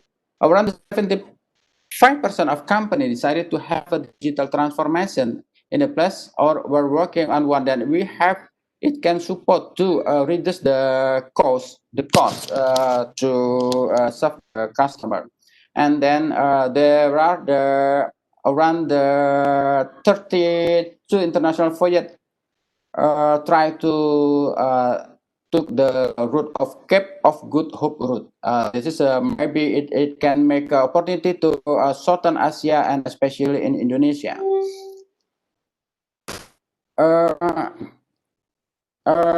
As we know, the Indonesia position today around 151.2 million TEU. Global container trade in the world in 2019, its majority activity is around the intra-Asia, including Oceania. It is related with Asia. That's why the Asia is a very important place to invest in something. And next, our president already said that there are 5 main objectives to achieve Indonesian vision becoming a global maritime axis. First is reduce logistic costs. 2, improve supply chain reliability. 3, increase job opportunities.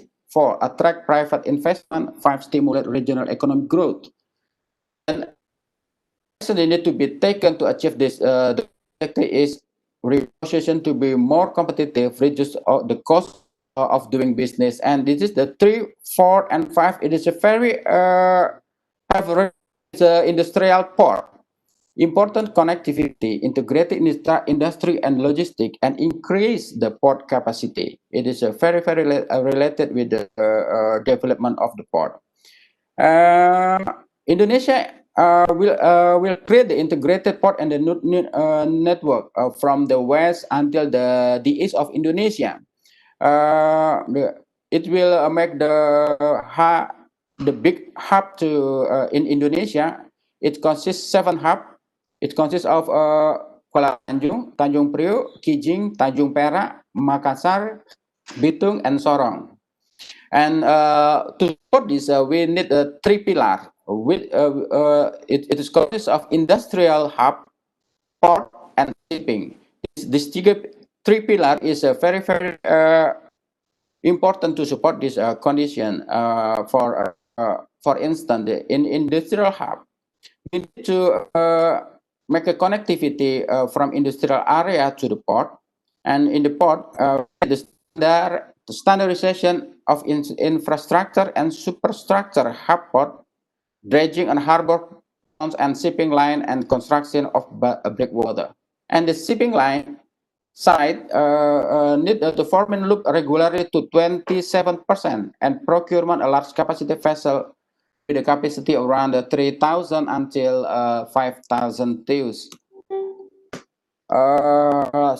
To support this condition, for IPC will make some development in the airport. Firstly, maybe I want to introduce about the IPC. IPC is the largest port of the operator company in Indonesia with 12 brands and 17 subsidiaries. IPC is a SOE, state-owned enterprise, and engaged in the operating public. And the IPC brands main office in Tanjung Priok. And the subsidiary, we divide the subsidiary become 3: cargo handling activity, logistics service, and supporting business. Which is the cargo handling service. We have 1, 2, 3, 4, 5, 6 subsidiary, especially for a container terminal activity: IPC container terminal, GICT, Koja, and TPI. And then we have a car terminal as Ro-Ro terminal, especially for car, and Pelabuhan Tanjung Priok, especially for non-container. And then I logistics service. We have Jasa Armada Indonesia, serve of a tagging boat to serve the ship, and JPPI. JPPI is the service, the maintenance of equipment in our terminal. And then dredging company, logistic company, and development company. In the super business, we have ILCS and EDI, the support of the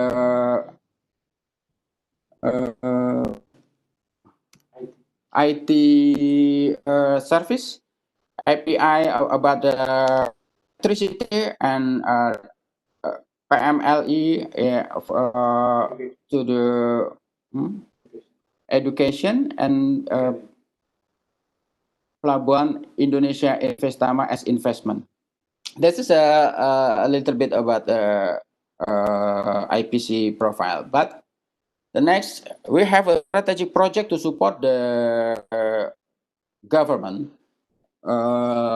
such as we already developed Terminal Kalibaru in the new Tanjung Kalibaru in the north of Tanjung Priok, and we developed Port of Kijing in the west of Pontianak, Borneo. Firstly, about the new Priok port and development, we divide in with the 3 phase. Initial phase, phase 1 and phase 2. In the initial phase, we already make a operation, operate the terminal. We join with the PSA. So we make a joint venture activity with this terminal. This is a city one. It has been operated since August 2016.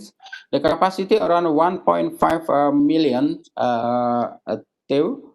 And the next, we want to create a partnership with a global player to operate City 2, City 3, Product Terminal 1, and Product Terminal 2.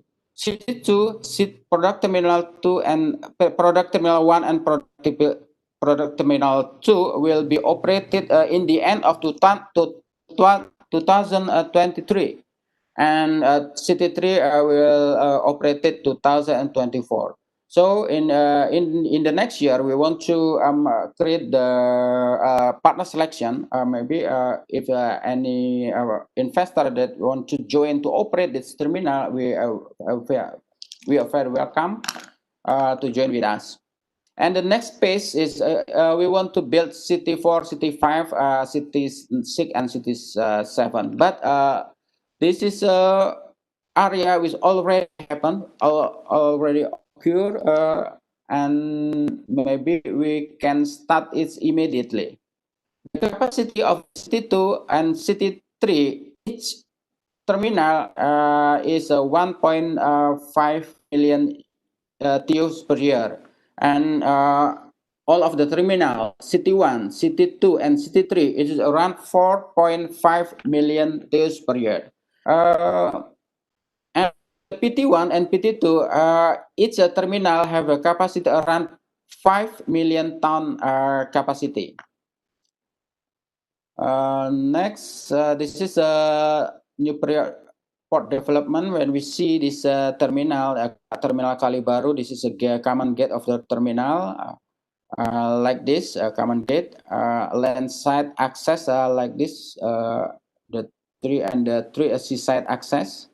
And then this is the terminal container terminal City 1 here. You can see the picture 4 and 5. This is already occurred. This is another pic for the new period of port. Just like this, we still reclaim to City 2 and City 3 like this, number 3 and number 4. So the off-road construction progress is 71.1%.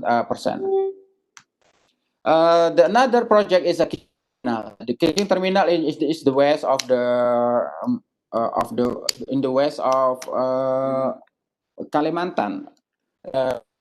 This is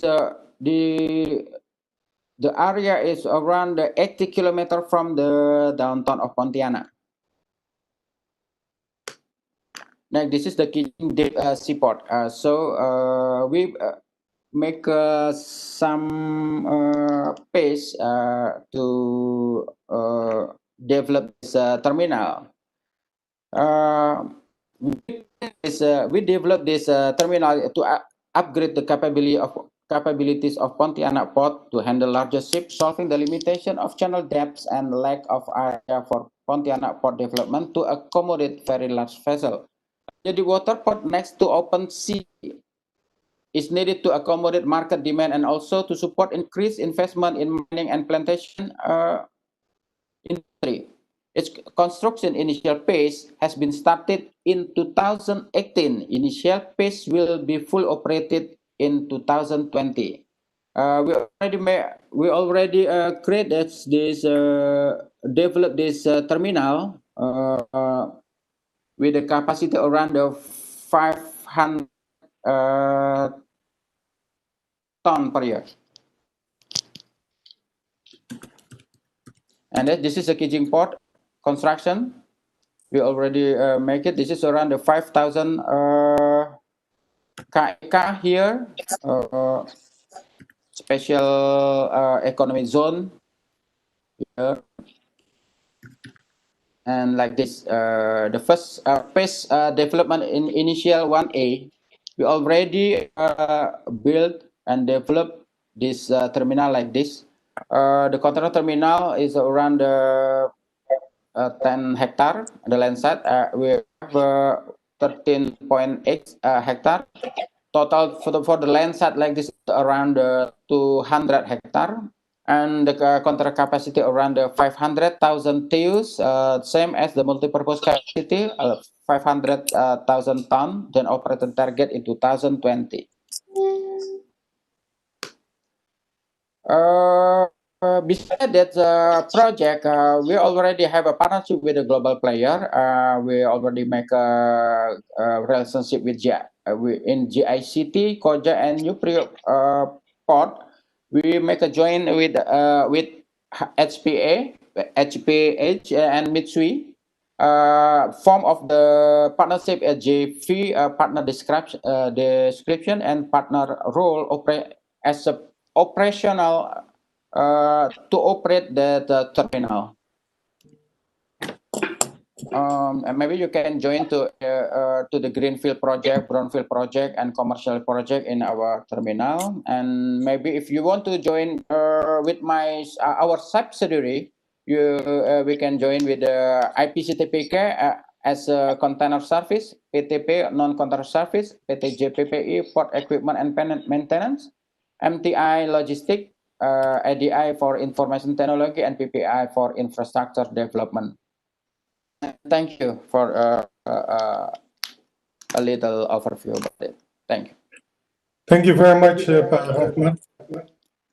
Very good, very extensive.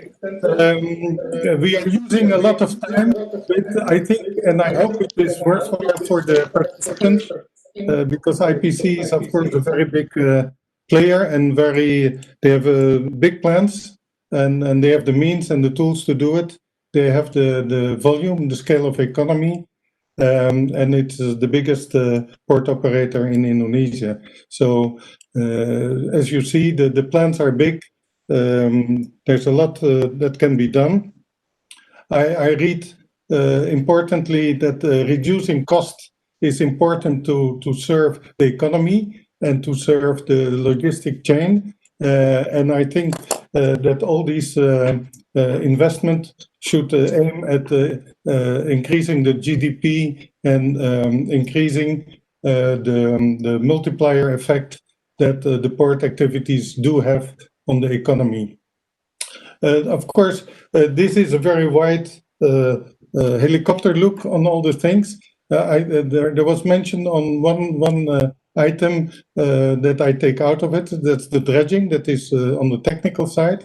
And I think DEME probably will have some ideas and was going to present their activities and their ambitions in Indonesia. Please, Mr. Evans, maybe you can introduce yourself and the plans and ambitions of DEME, which I think is a very interesting Belgian dredging company. The things that I'm myself very interested in learning from DEME is that as an innovative dredging company, they are one of the only ones, I think, in the world that is looking at mining for rare minerals and metals, deep sea, and that would be probably something for Indonesia in the future. Also, one of the good points to support the economy. Please, Mr. Evans, the floor is yours. Thank you, Mr. Bakker, for this kind introduction, and good afternoon and good morning to all your excellencies, ladies, gentlemen, speakers, guests, and panelists. My name is Christopher Evans. I'm the area director for DEME for Asia Pacific. I'm working now for 25 years in this company. And I will give you a short introduction, very short, about the company, but certainly focus, of course, on what our ambition, goals, ideas, and so on are for the Indonesian markets. I've prepared a slideshow in which I will tell a bit about DEME, our market assessments, how we could address the demand of the market, how we see the challenges, and a way forward. Very short about our company. We are a marine contractor. That's, I would say, the best definition. And we have four major activity lines within our company. I'm standing here now today for you and represent the dredging and land reclamation activity line as area director. Next to that, we have the offshore, we have the environmental and the inframarine. The inframarine is a doing civil works, marine civil works as activity line. And all those four activity lines are supported by a very important pillar in our company, which is the concessions pillar. I will come back later to that. In total, you must see we are a company of about 5,200 people, and the turnover last year, 2019, was 2.6 billion expressed in euros. If we look to Asia, then we have a long-term experience in this region, having executed and completed more than 200 projects and references, where we contribute to also the local economic development, and always having one key perspective, which is that we follow a local content strategy, which is one of the keys of our success in all our international ambitions. Specifically in Indonesia, we have established in 2017 PT Dredging International in Indonesia as a dredging contracting company.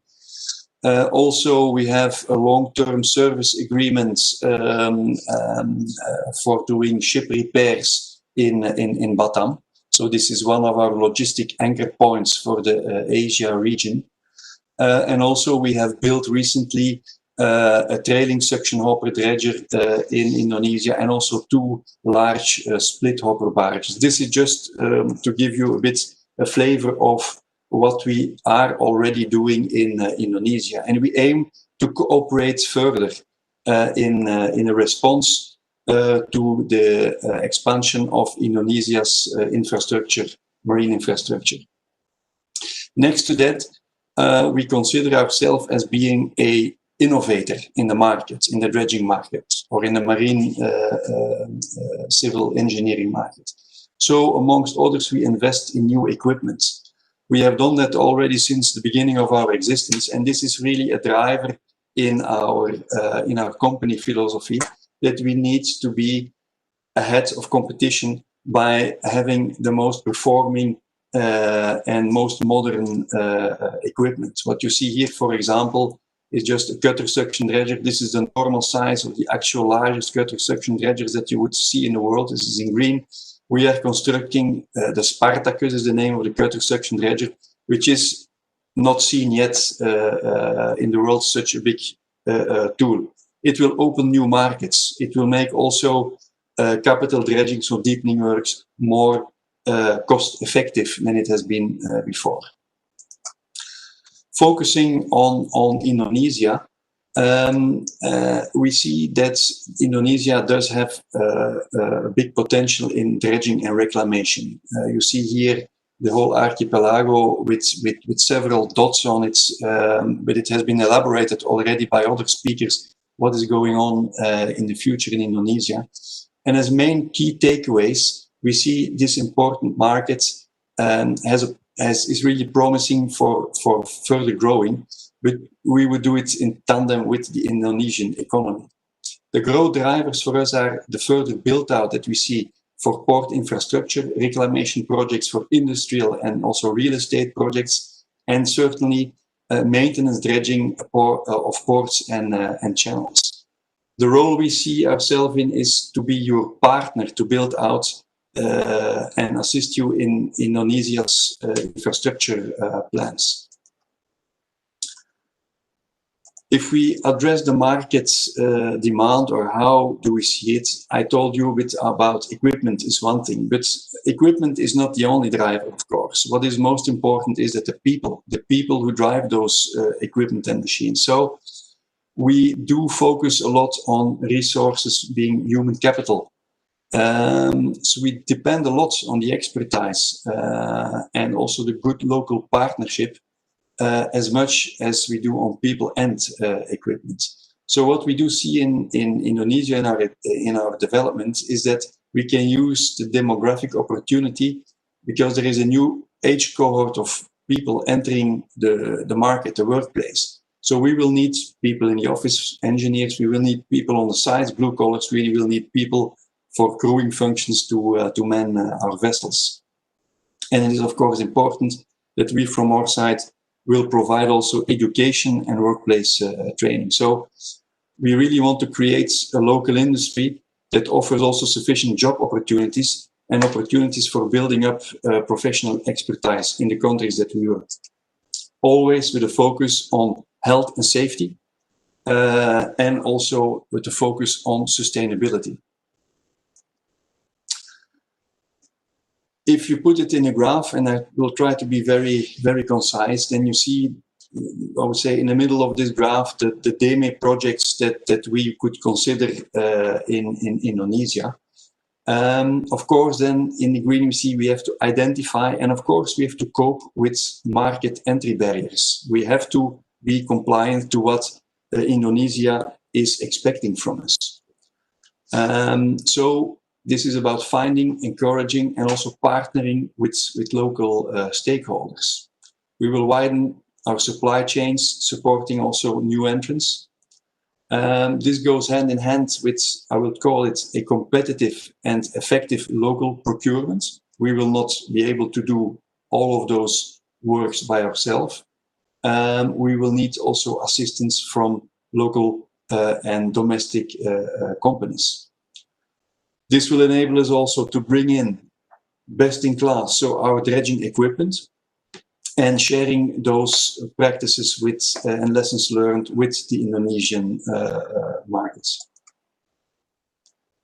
Of course, we see challenges. We have the challenge of cabotage and licensing rules, which also brings high barriers to enter, and it brings also a high cost of starting a business. All of this is in consideration, and we are tracking and monitoring this. But this is one of our challenges, but we are sure that we will encompass and cope with it. Another one is, of course, also shaping, and we call it shaping domestic capacity. It will be, of course, important that we can create a sustainable local marine engineering capacity, which means that the framework politically and governmentally should be there, that we can have continuity once we are at full cruising speeds in Indonesia.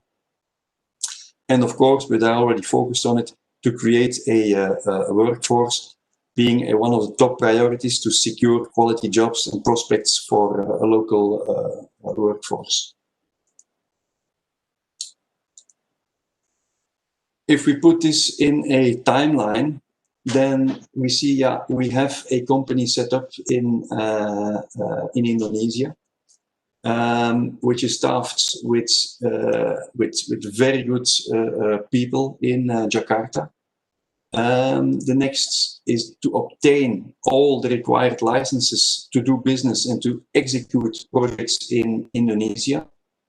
And this will create for us the decision gate to ramp up, to bring also a vessel under Indonesian flag.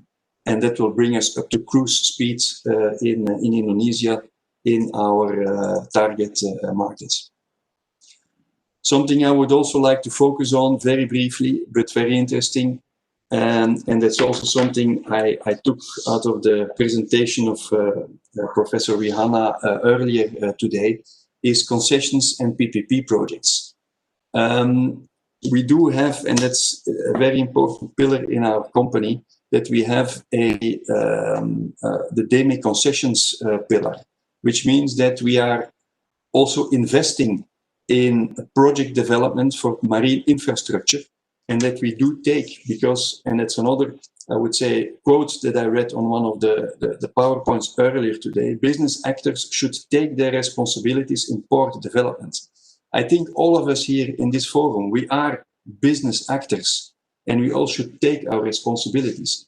And by not only being seen as a contractor, but also as a potential project developer, I think when we combine those two forces, we can find a very good fit for developing the Indonesian economy together with all the participants here in this forum. So this brings me to the end of my short presentation. I just wanted to bring you also this last slide with our contact details and also the leading people, the core team of Dredging International Indonesia, which I present here as the names you can see on the slide. Thank you very much. Thank you, Christopher Evans. Very good. I think it's, as you see, dredging is a high investment on the scale that DEME is doing it, like the big dredging companies. So we are talking about ships of a few $100 million or a few $100 million. So we're talking about daily cost anywhere from $100, $200, $300,000 per day up to whatever the market is dictating. So the challenges of cabotage and flag restriction is, of course, a very difficult issue to resolve. I think that what we see now is that there is we go very lengthy. I mean, it takes a long time. We are now 2 hours busy, and we have hardly touched everything. We have only looked touchly from above. So to go down, it is impossible to do this even on a few days or a few weeks. But we do hope that this platform and Kadin and BIA, together with the embassies and FIT and with the Port of Antwerp and with others, we will create a platform where we mainly want to start creating a trust and understanding for each other's challenges, the challenges for the people who want, as Mr. Christopher is saying, the responsibility of being a partner in this working cost effectively to bring the economy forward. All this is very important, and nobody should take this lightly or selfishly. So we have to look at the common interest for all the people, which will be mainly also serving our own interest if we keep that in mind in sustainable, environmental, etc. I don't know, Indita, what is the next step now? We start with the discussion, or Yes. what is the idea? Yes, absolutely. We can now start answering some questions from our participants. So I have collected so far more than 10 questions. Maybe I can filter it out, which is more maybe interesting for our panelists to answer. So the first questions come from Miss Eka from La Maison de Indonesia in Paris. Questions to Mr. Stefan. What advantage offered by Antwerp Port for companies who import goods from Indonesia to France? Is it more interesting than dealing with the French port? So Mr. Stefan and maybe Michiel and Stefan, there is a question from importers or exporters from Indonesia who are now going into the European Union via French ports. And then what is Antwerp more competitive and easier? Maybe I can already reply on that. Their Belgium custom douane custom representative in Indonesia, and Indonesia do have a custom representative in Brussels for all the different trade discussions, but especially for the import duties. On the import duties, we have on our website, we have especially a link to the European website for the Indonesian exporters. There they can check on the HS code what the import duties are. On the prices, I don't know. Maybe I don't know if Mr. Stefan can reply on that. But my experience is that Antwerp, because they are inland, they have good prices, cost effectively. French port also, but the end price what I know from Indonesian exporters and European importers is that the cost to bring it from Le Havre or Marseille into the end destination is quite high and not very competitive. Mr. Stefan, you want to add something? Exactly. There is not only the cost, and the French people know that very well because they use themselves the Port of Antwerp also. So knowing that Port of Antwerp is the first French port, I repeat. Why is that? That's because we are much more efficient on our terminals. We have a much better social climate within our port. And as you already touched the point regarding customs, we are much better. It takes only 1 day to clear the goods in Antwerp. In France, it's up to 3 days. Thank you, Mr. Stefan. Thank I you, think Mr. that is clear. Stefan. Yeah. Yes. Indita, next question, maybe? Yes, question from Risto Samosil from Inogama Consulting, also addressed to Mr. Stefan as well. In what kind of sector specifically that Indonesia and Belgium can work together to narrow down the trade imbalance in 5 years to come? Yes, Stefan, you want to respond to that? Regarding the trade imbalance, I don't see how we have an influence on that. Maybe let me jump in there, Stefan. I think the trade imbalance is because a lot of export is going not directly, and a lot of trade from Belgium is going via other ports than direct shipments. Also lately with the COVID, I understand that there was, from Kadin, I heard that there was a lack of containers because of the reduction of imports in Indonesia. And then, so the exports, which were not slowing down, by the way, actually, the contracts, but there was not enough containers available. So it was just a physical aspect.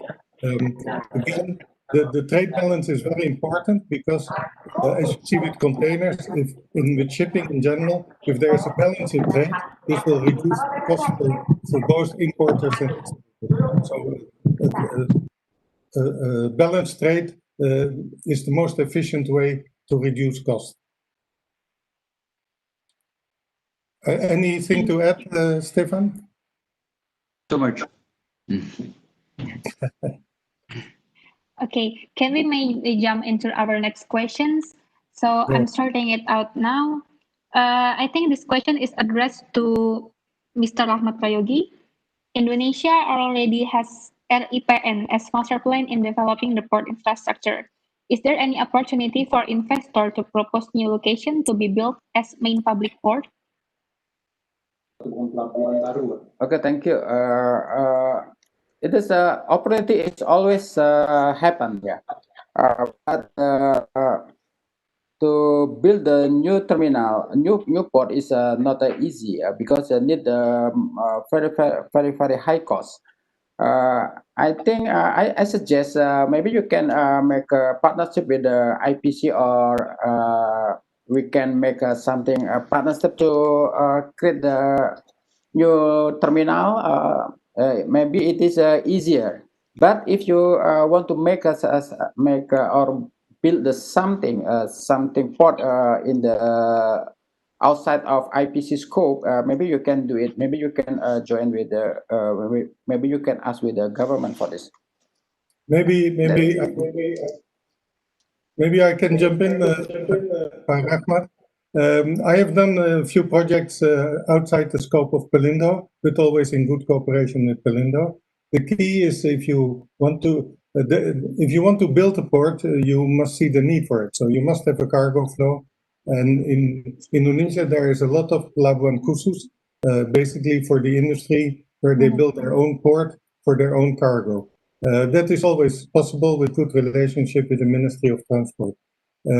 Then to open that port for other ones, like Sinar Mas has been trying to do in West Java is always possible when you develop the relationship with Pelindo, because once the infrastructure is there based on your own cargo flow, my experience is that it's not that difficult to get the infrastructure licenses once you have the cargo and you have the right place and the right studies and engineering to make a safe port, which is the most important.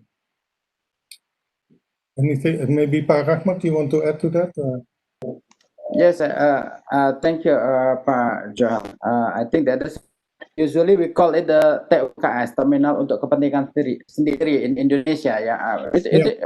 There is opportunity to do that because it will be support the activity to industry in the behind of the port.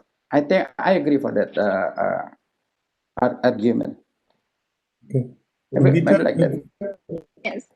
Okay, I will try to read some other questions. I have now questions from Tri Ahmadi. He has a lot of questions actually, but I will try to filter it out.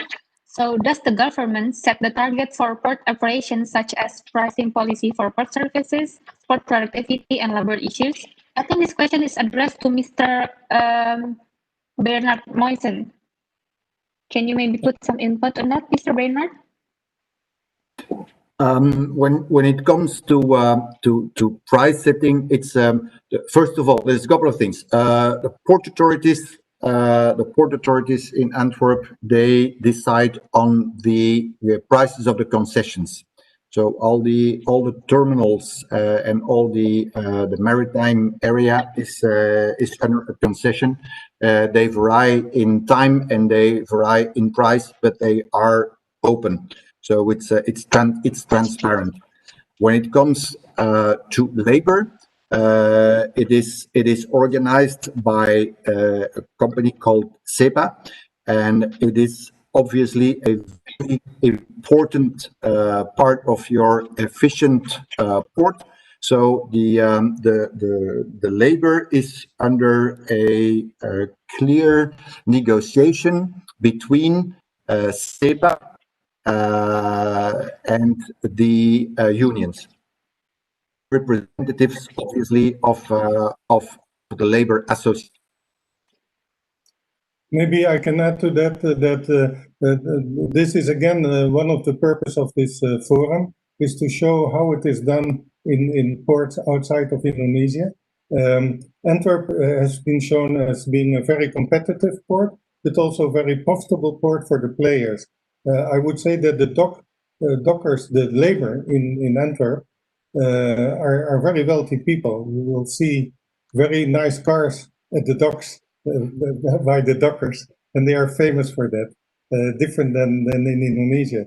So I really hope that the Pelindos and the ministries and etc. will have a closer look in the structure, and therefore I hope that Alpha Port can help to set the basis and how to convey this philosophy that is really a win-win situation. Yeah, I agree to that. The dock labor in Antwerp is very well protected, and that goes hand in the productivity and the efficiency you can get from them, and it also obviously has an effect on the safety of all the port operations in Antwerp. Okay, thank you, Mr. Berg.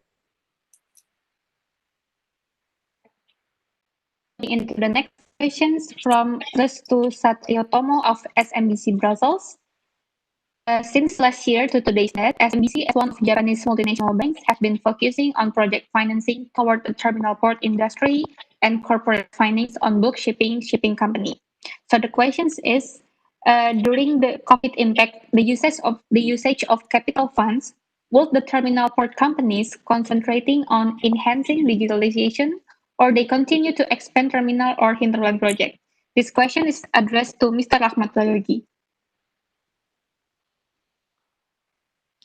Mr. Rahmat, maybe you can put some. Okay, thank you. Today, all of the aspect will be will be determined to make the good service for the customer. Especially now, we already make some development of digitalization.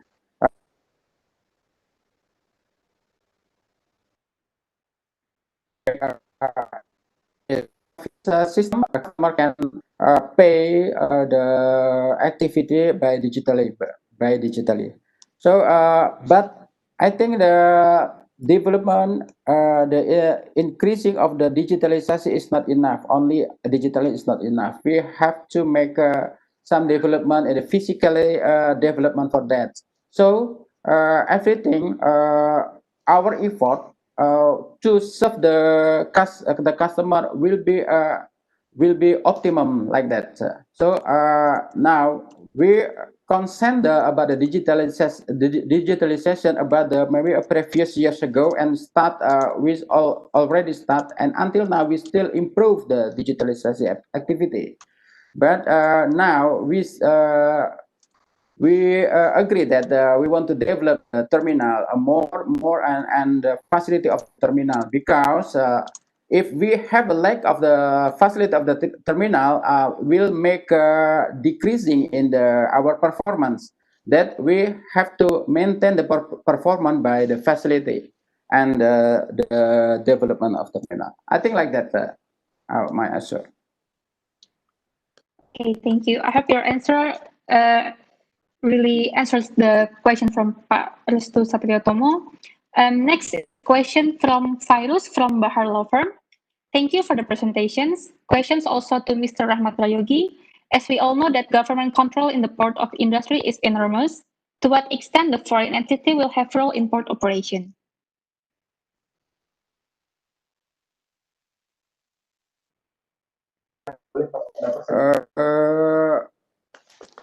Maybe we can discuss about this partnership with the ferry scheme. Yeah, we already make in the previous partnership. We already make a joint venture for this, and for the next in the Tanjung Priok port, we are same. We want to make a joint venture for this, and we make investment together like that. In the Tanjung Priok port, and in the Kijing port, honestly, we will operate that terminal by our own. So maybe in the behind of the terminal, we have the facility, land facility, maybe like CPO product and another product like that. Maybe we can build something in this area, join with us and our lands, and maybe if the industrial near the port will reduce the cost of the distribution. I think like that. Okay, thank you for the input, Mr. Rahmat Prayogi. I think I will just put the last questions because we are already running out of time. So the last questions regarding with IPC project for developing port of Tanjung Priok. Is it already discussed with BKPM related with Indonesian government planning for opening new industrial area? This condition maybe will move to the industrial and logistic concentration from Priok to Patimban Port. How about the hinterland supporting area for Priok new terminal?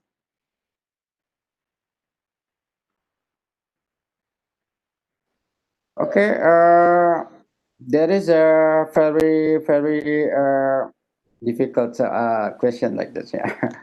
Because honestly, we developed a contract. We want to build around 3 million capacity, 3 million TEUs capacity, the new terminal. But we know, we only understand that there is the opportunity in the outside.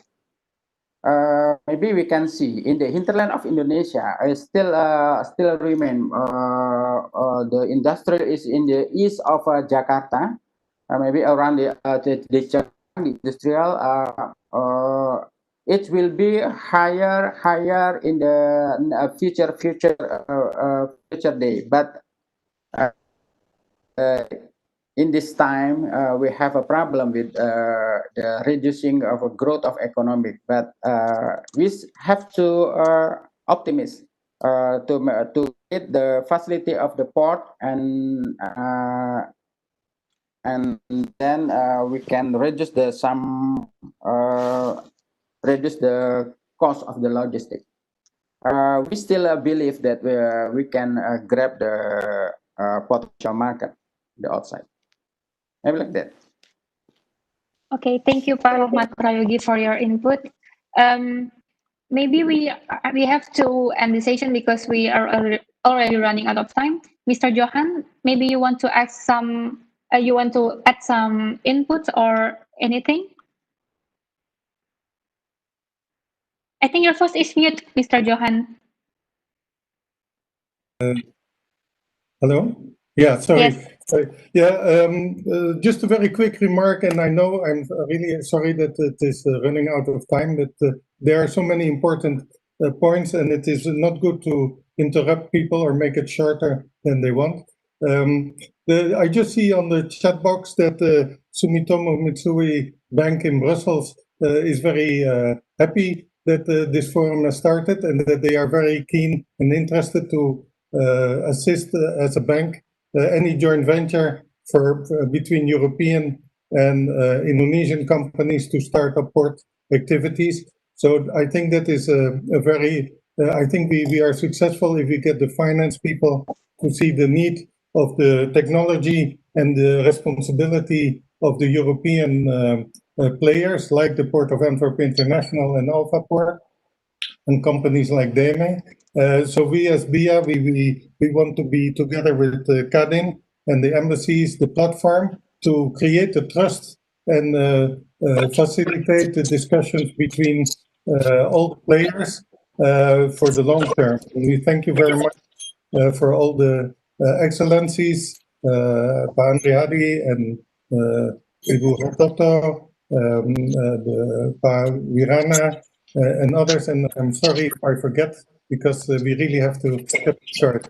Maybe Pak Irwan wants to make a short final remark? Yeah, no, I would like to say thank you to everyone, but I appreciate if His Excellency Pak Andri Hadi would say the closing word for this webinar, and looking forward to working closely again with all of you, especially on the development.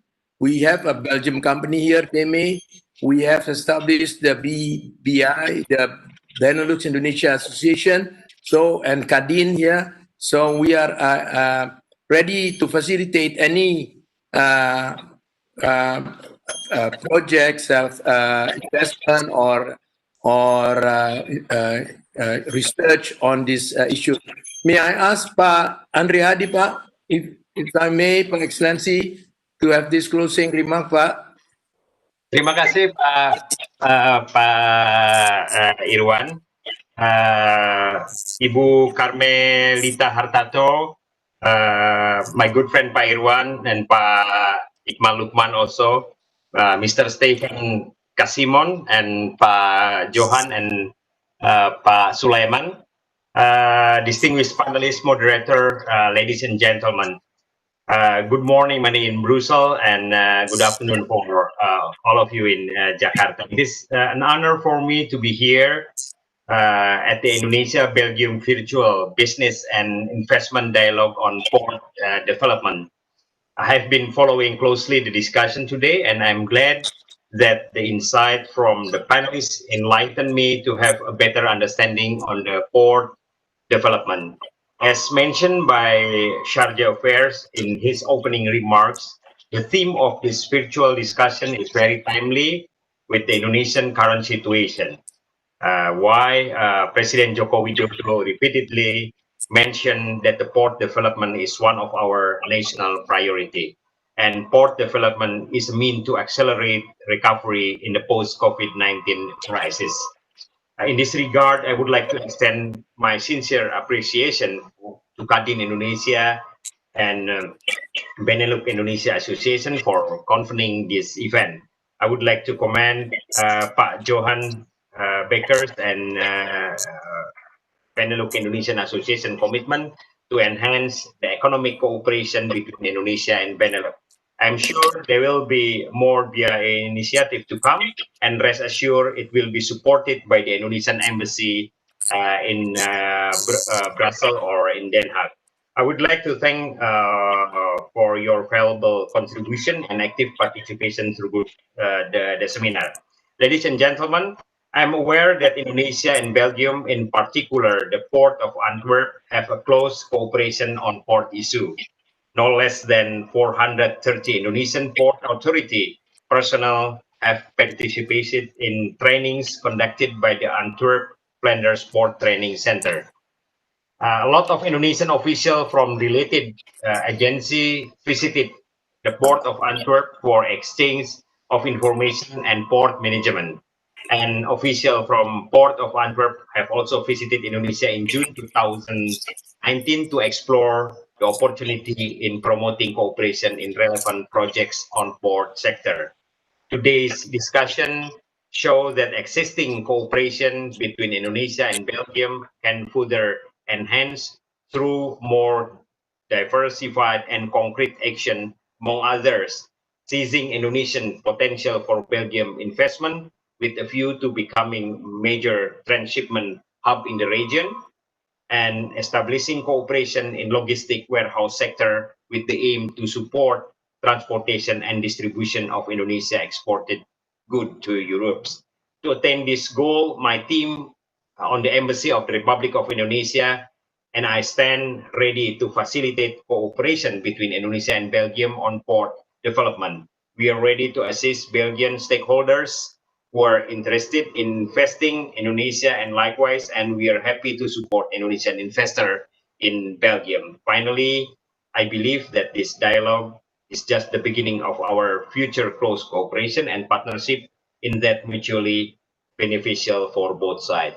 And see you in Brussels in the near future, Pak Johan and others. Terima kasih. Thank you, Pak. Thank you, Pak Andrihadi, Pak Irwan, for your remarks. So now that the time is already extending, time has led us to the end of the event. Pak Irwan, something on this? I just want to thank you to all the speakers, to Mr. Maison, Mr. Kasimon, Mr. Dubos, Mr. Evans, Mr. Dufresne, and also Pak Rahmat Prayogi. But before that, Pak Wihana, Pak Iqmal, Bu Karmalita, thank you for all your contribution to this webinar. As Excellency Hadi was just said, this is just the beginning. We'll look forward to working again closely with you in the near future, and hopefully if this COVID will end soon, then we will be more active in doing this cooperation between the Belgium and Indonesia, especially in the port development. Thank you very much. Thank you, Pak Excellency. Terima kasih, Pak Irwan. Thank you very much. Pak Johan, see you. Pak Sulaiman Syarif, thank you, Pak. Terima kasih, Pak Sulaiman. I think we can. Pak Stefan. Okay, Pak. Okay. So to our honored guests, Thanks for the sponsors from DMI and also. participants. Pak Didi, thank you, Pak Didi Sukamto, for the support from DMI for this webinar, and also from Johan and from Alicanto Presi. Thank you very much. Very good. And Picture. from Business Support Desk of Kadin. Anyone need to have information on Indonesia, please go to the Business Support Desk of Kadin, Indonesia. Thank you very much. Thank you. Thank you so much, Pak Irwan, for the remarks, for the closing remarks for everyone as well. So to our honored guests, speakers, and participants, we would like to express our highest gratitude for your willingness to attend and participate actively in the event today. And for the material, we will collect and compile all the material from our speakers and send the material to all participants through the email. So we sincerely hope for every remarkable keynote, presentations, and discussions today will bring you more knowledge, pleasure, and satisfactions. Lastly, we hope everyone to stay safe and stay healthy. See you in our next event. Thank you very much. Terima kasih Mbak Indita. Terima kasih Mbak Indita. Terima kasih Pak Irwan. Terima kasih Prof. Wihana. Terima kasih semuanya. Terima kasih. Thank you all. Congratulations. The great one. Thanks.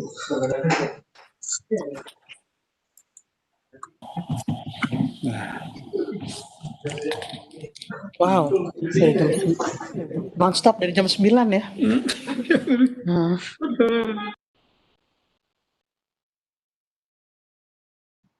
Terima kasih Mbak Indita. Terima kasih Pak Iman.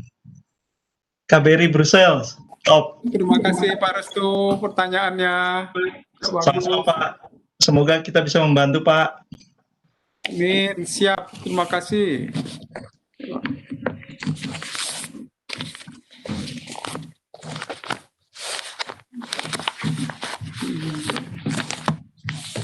Terima kasih Bu Nina Sasi.